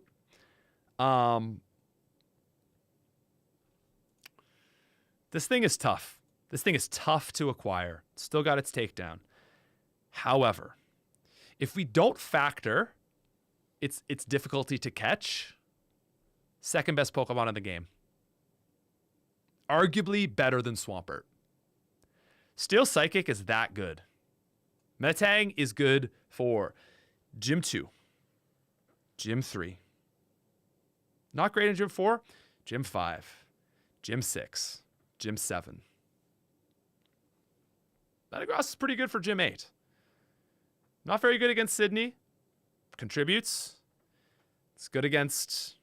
Fine against Phoebe. Good against Glacia. Good against Dragons. Good against Stephen. Psychic Steel on monstrous stats turns out to be really good. Yeah, like Metang doesn't even have crazy stats, but they're good. And obviously Metagross is a pseudo legendary, so like, you know, it's got like the second best base stats, third best base stats you can get before the Elite Four. No one's surprised that Metagross is good. So what I'm doing this big spiel for? If we don't track cost, it is the second best Pokemon in the game, only eclipsed by Swampert. I don't know how you rank this.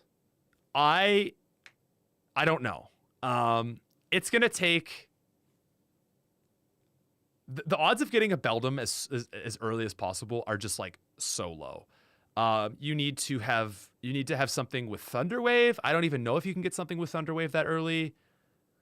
I guess you could go to Route 10 and catch a Minun, come back, Thunder Wave a Beldum, get its HP super low.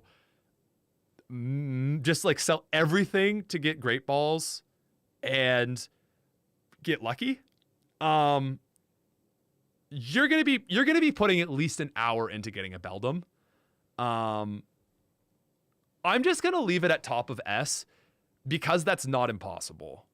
Oh, actually, Nosepass. Oh my god, yeah. Wow. So Nosepass is like the best case.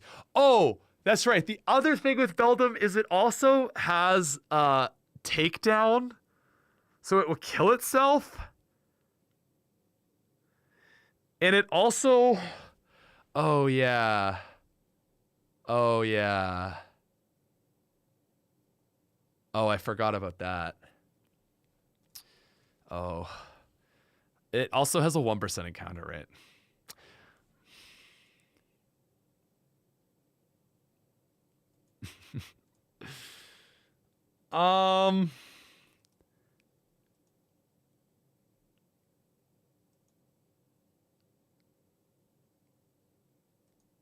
This is the trade-off for having it so early. Yeah.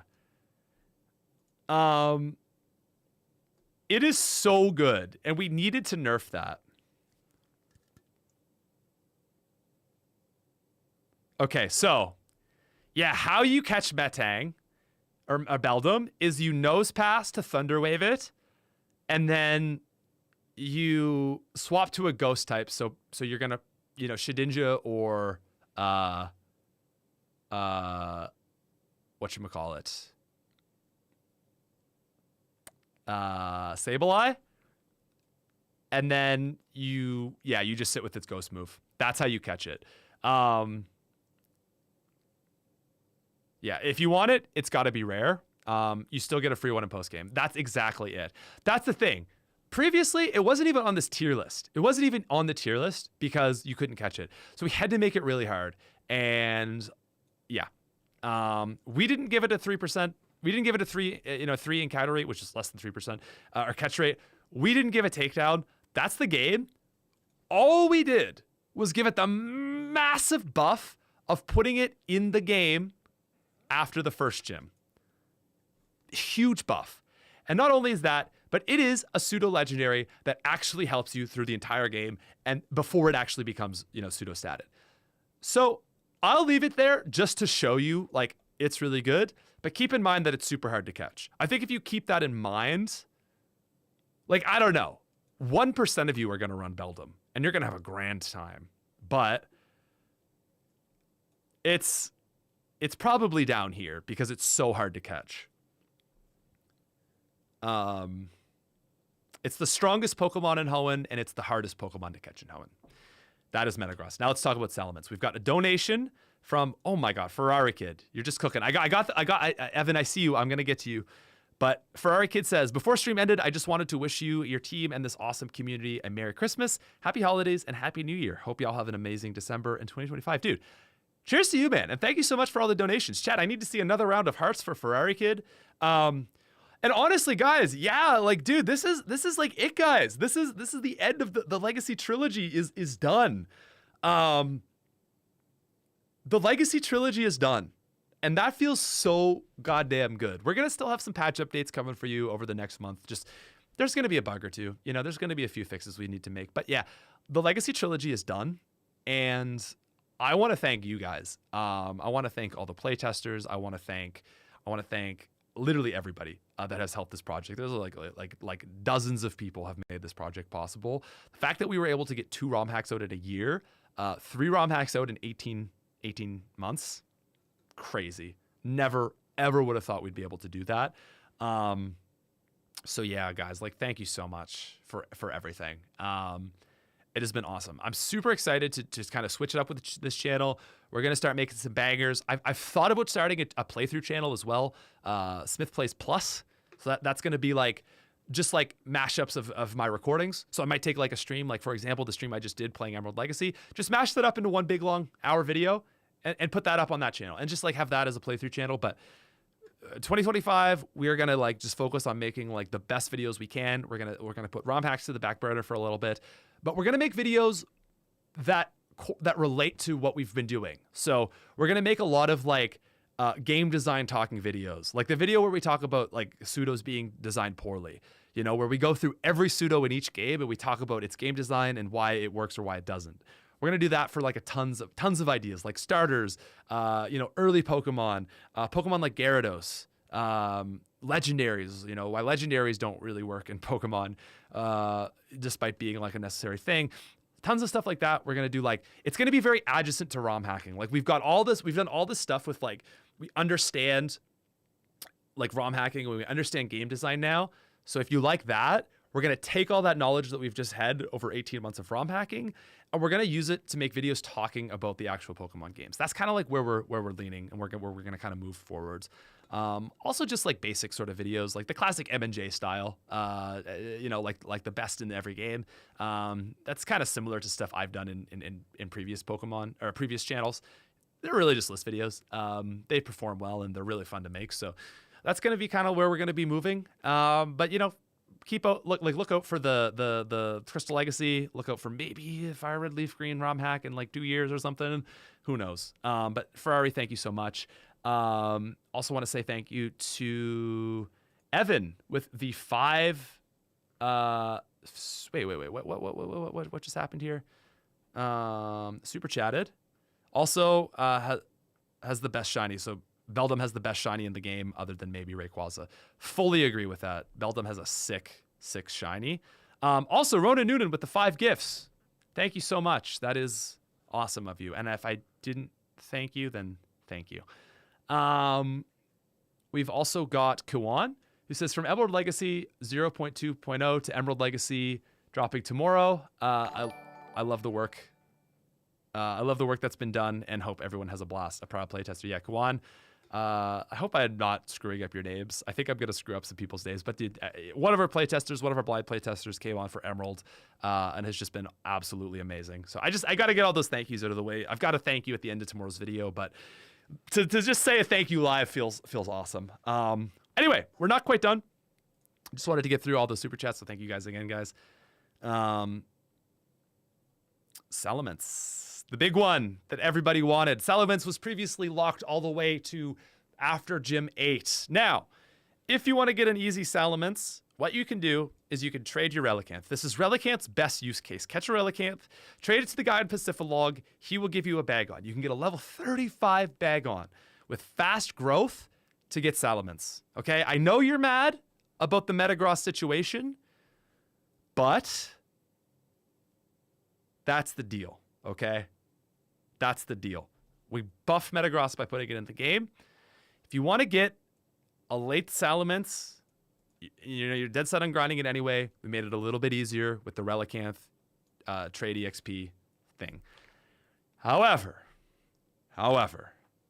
Bagon is now available on the base floor of Meteor Falls.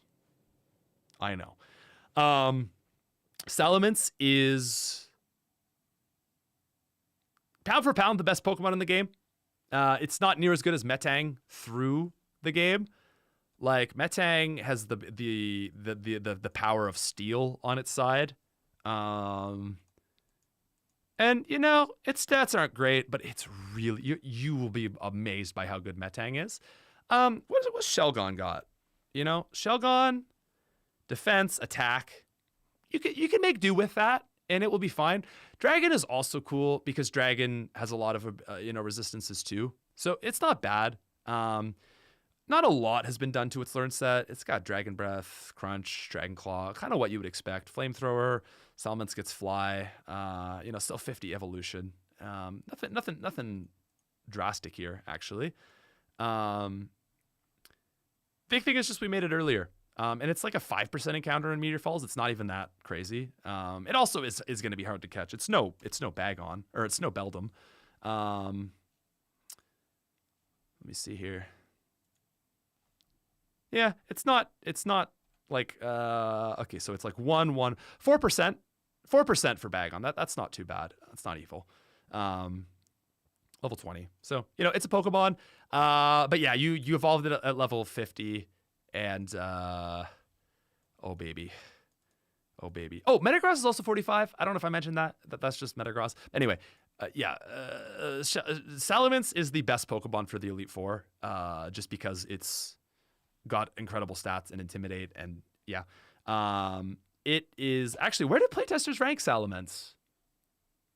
Bottom of S. So, just over Milotic.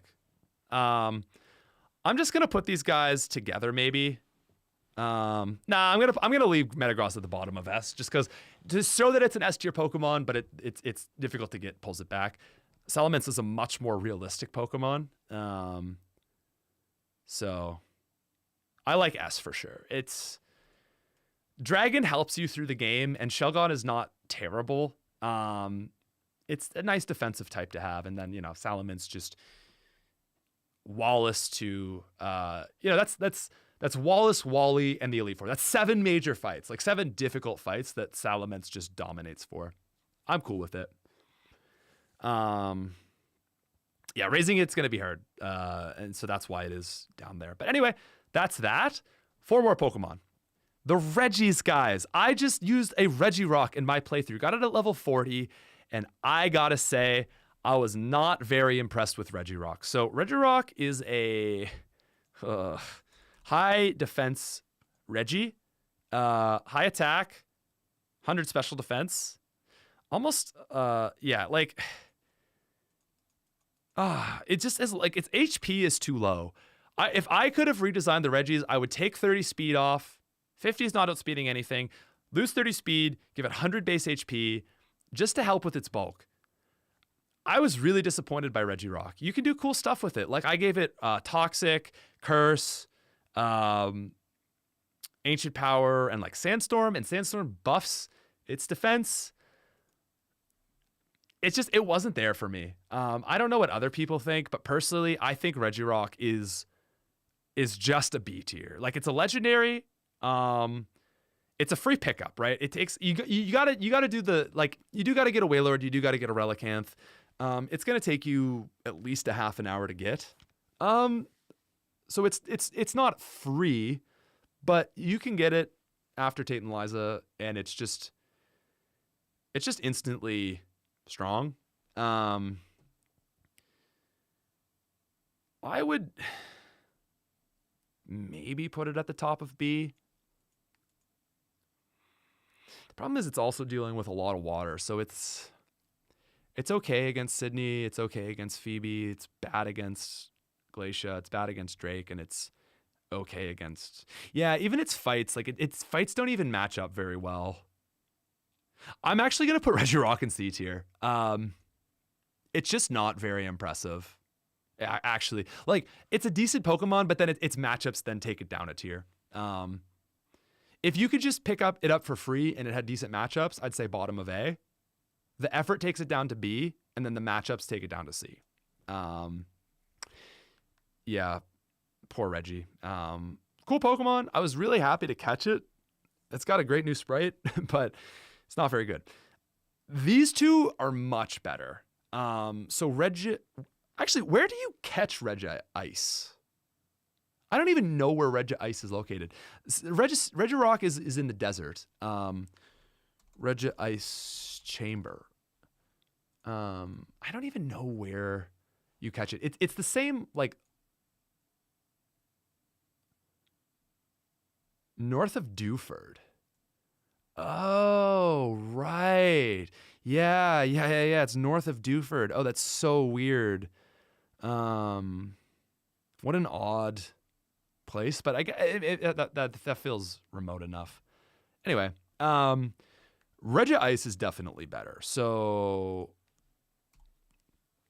you've got Bolt Beam, which is cool. And that's also nice too, because Regice is the opposite of Regirock, where it's got high special attack and special defense.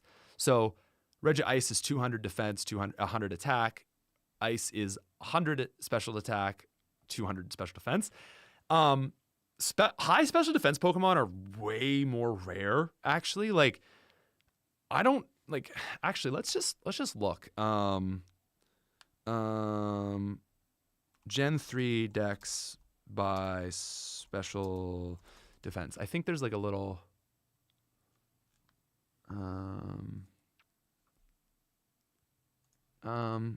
Gen 3 Pokemon by base stat. I think there's a thing. Okay, we're gonna do Pokemon by base stats in the first 5 generations. So high special defense, Shuckle, and then Regice. So Then you got Deoxys, you got Lugia, Ho-Oh, and Registeel, Probopass, Mantine.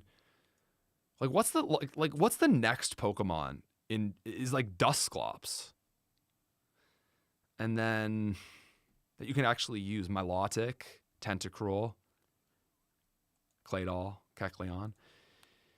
So that's like, it's actually pretty unique. And I know like defensively, Regirock is also top 2, but then it's like Steelix, Aggron, Cloyster. Like there's a lot more Pokemon that have high defense. Onix, you know? And even Torkoal, like it's just less impressive in my opinion. And special defense is pretty cool.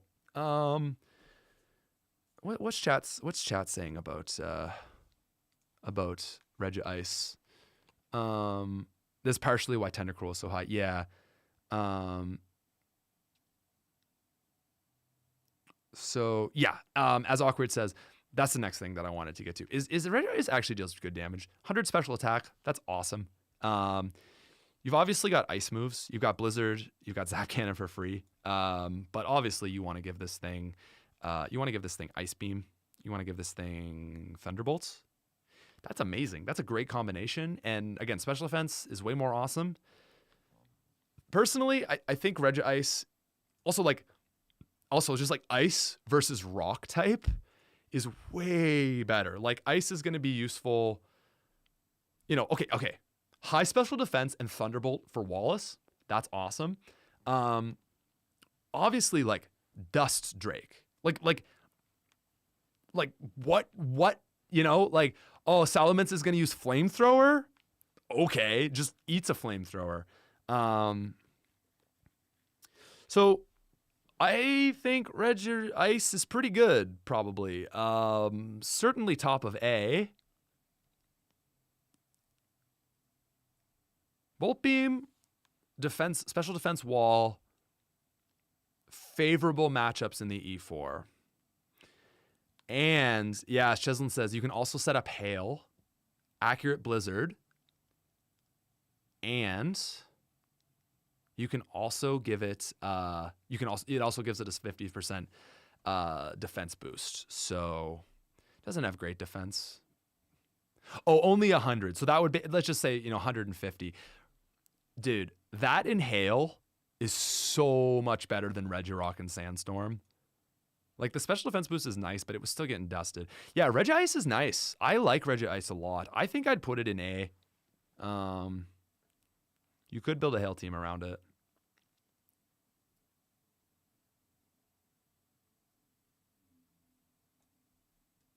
Am I crazy? Am I crazy to put it in top of A? It is a legendary. It has amazing stats. It's got a really good use case.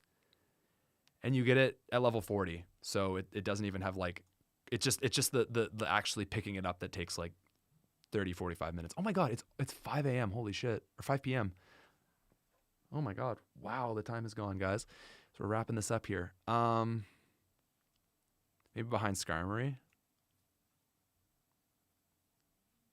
I'm cool with that. Super cool with that. Hey, Proxy. Hell yeah. Hell yeah. Thanks, Proxy. Okay, so similar things I just said about Regice are Registeel. Just gonna text my girlfriend. She just got home. That's why I'm like, oh my God, it's 5 o'clock. Hey. Hey. I'm almost done. Great. Yeah. You forgot to take out chicken. No, I did forget to take out the chicken. I didn't do on purpose. That's okay. Womp womp. You gotta tell these people to remind you. Can you put it in a bowl of hot water? I'm going to shower. Okay. I'm going to put myself in a bowl of hot water. Okay. Yeah, I will. Okay, thanks. I'm done in 10 minutes. Cool beans. All right. See you, chicken man. See ya. Wow, I really lost track of time. Holy shit, another 4-hour stream. I didn't take out the chicken. I did that 2 days ago too. Maybe yesterday. Yeah, no, I'm just Atlantic time zone. I'm one past Eastern. We do that. Anyway, Registeel. Quick run through Registeel. We know where Rayquaza. Well, actually, no. We want to give these two last Pokemon their fair look. I like Registeel the most. Pure Steel is awesome. And just a flat 150 in both bases, great. The issue with Registeel is that it doesn't have weighted, like its attack is weighted the same way. So it's 75 and 75. So Registeel doesn't do a lot of like attacking. But what you do with Registeel, I'm assuming, is you do like Curse or Amnesia, or you just give it Rest and then Toxic and Protect. And this thing just never dies, and it can kill anything you want. I think that has got to be what Registeel does best, right? Registeel is bad. Registeel is honestly kind of cracked. I think it's got to be like, Arrow, what do you think about Registeel? I feel like it's got to be like the best Toxic Staller in the game. Because just nothing can hurt it. Like 150 in each stat, and then like it doesn't kill fast, but pure steel's pretty good. Better than rock, worse than ice. Can see that. Curse set is really good. That's true too. Yeah, Curse does a lot for it. Getting like, because that's the thing too. Like, I feel like Registeel can set up Curse really well. And then even if you have to, you could Resto, Chesto. And now you've got some pretty monstrous attack with like a what is it learn for like Meteor Mash. I think Registeel's A tier. What if I just said it same as Regice? I feel like very different Pokemon, but both will help your run quite a bit. Registeel is the best of the three Regis. I feel like that maybe. Right, it a lot. I like Ice a lot more than Rock. Rock is best one, but typing makes him the worst in a playthrough. Yeah, yeah, exactly. Like Ice, like Rock just sucks because of it being a Rock type. I know like it's late for A, but dude, it like they're legendaries. They're legendaries available after the 7th gym. Like you can even have them for Wallace. Easier to get them than Salamence. Not as good as Salamence. I'm cool with that. I'm cool with that. So we've got one more Pokemon to talk about, and it is Rayquaza. You can catch a level 70 Rayquaza after the... Actually, guys, when do you... Was Rayquaza available before Wallace?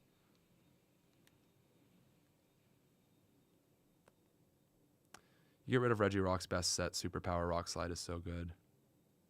Okay, you can get Rayquaza before Wallace. Just before Wallace.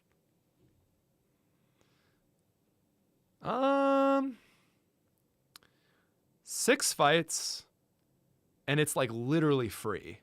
So no cost, unlike Rayquaza. So Salamence. So Salamence is available. Actually, you can say they're available at the same time, like actual Salamence. And I would say, yeah, and Rayquaza is so free. Rayquaza is also level 70. So Rayquaza is just a free Elite Four and Wallace. So how do you rank that? Like, better than Salamence. Better than Salamence, right?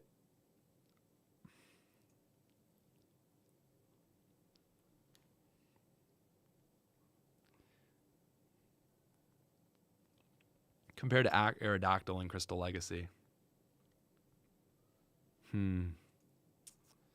Very, very Aerodactyl vibe, but better. Like, it's the thing. What is the value of, like, the last 7 fights in the game being free?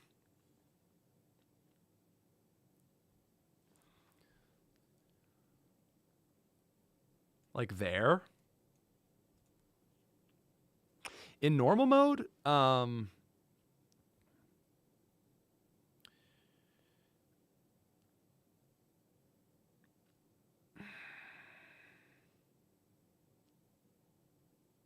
Yeah, so one thing is if you're playing in hard mode, they actually won't let you into the Elite Four with Rayquaza. They'll say, sorry, like you can't go in, which is kind of fun because you catch it at level 70, but you can't actually use it in hard mode. Just a fun little way to do that. So hard mode, it's F tier. Hard mode, it's not even, yeah. So yeah, in hard mode, actually hard mode's hilarious because Rayquaza gives you free Wallace and that's it. You can fight him with Wallace in hard mode because you can catch it and then you, even though it's level 70, like it won't gain levels, but it's still level 70. So it is actually usable for Wally and Wallace. And actually, hard mode Rayquaza is probably D tier. Maybe like top of C, like 2 purely free fights. That's not terrible for free. Like you don't have to do anything to catch it. I would say hard mode Rayquaza actually bottom of C. Gives you free Wally, gives you free Wallace. 2 hard fights. Uncapped though, probably should just put it there. I don't know, man. Free Wallace, free Wally, free Victory Road, free Sydney, Phoebe, Glacia, probably still free Glacia, free Drake, free, probably free Steven, pretty free Steven.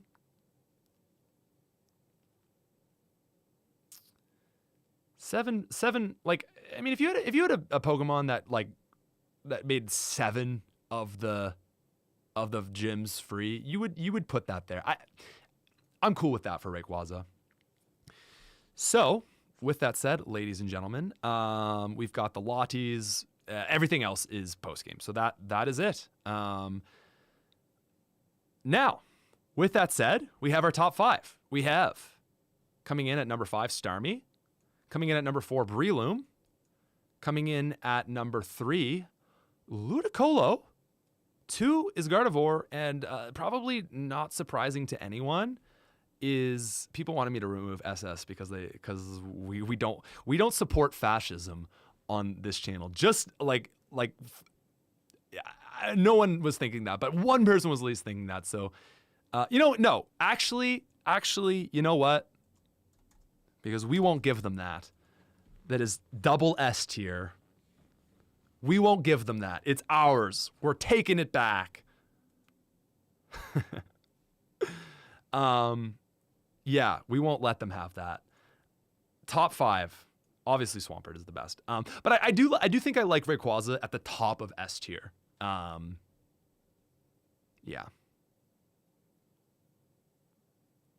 Yeah, super sexy. So this is my tier list. It's pretty similar to, I mean, I could have just, shown you guys this, and this could have been like a 3-minute video, but I thought it would be cooler if I talked. So this is the playtester one, if you want to just take a peek. It differs very little. There's a few things I disagreed with, but yeah. See if we can do it in big.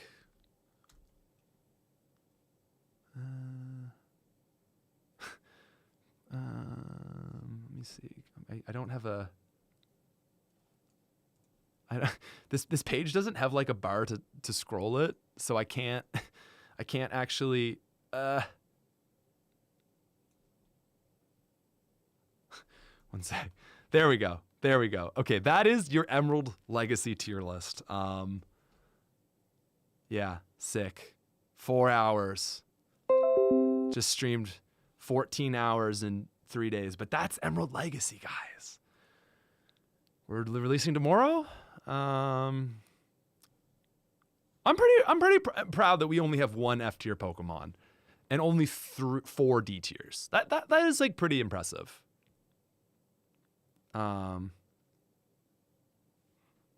Yeah. So hope you guys enjoy. Big announcement video coming tomorrow morning. Our plan is 10 a.m. Eastern. Just if it's later than that, we'll be posting in the Discord, like if there's a delay or something, but that's where we're at. This was awesome, guys. I've really, like, my last 3 days, I've just been a streamer. Like, I've just been like, all right, my goal today is to stream. It's been really fun. My voice hurts a lot though. So yeah.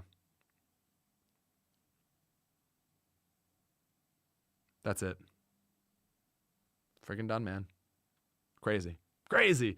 I might end up streaming like a Nuzlocke run next week, but I'm just gonna let this sit for the weekend, and let you guys play. And if you want to get in on the giveaway for Emerald Legacy, you can do that. Cool, guys. Much love. I'll see you later. All right. Bye.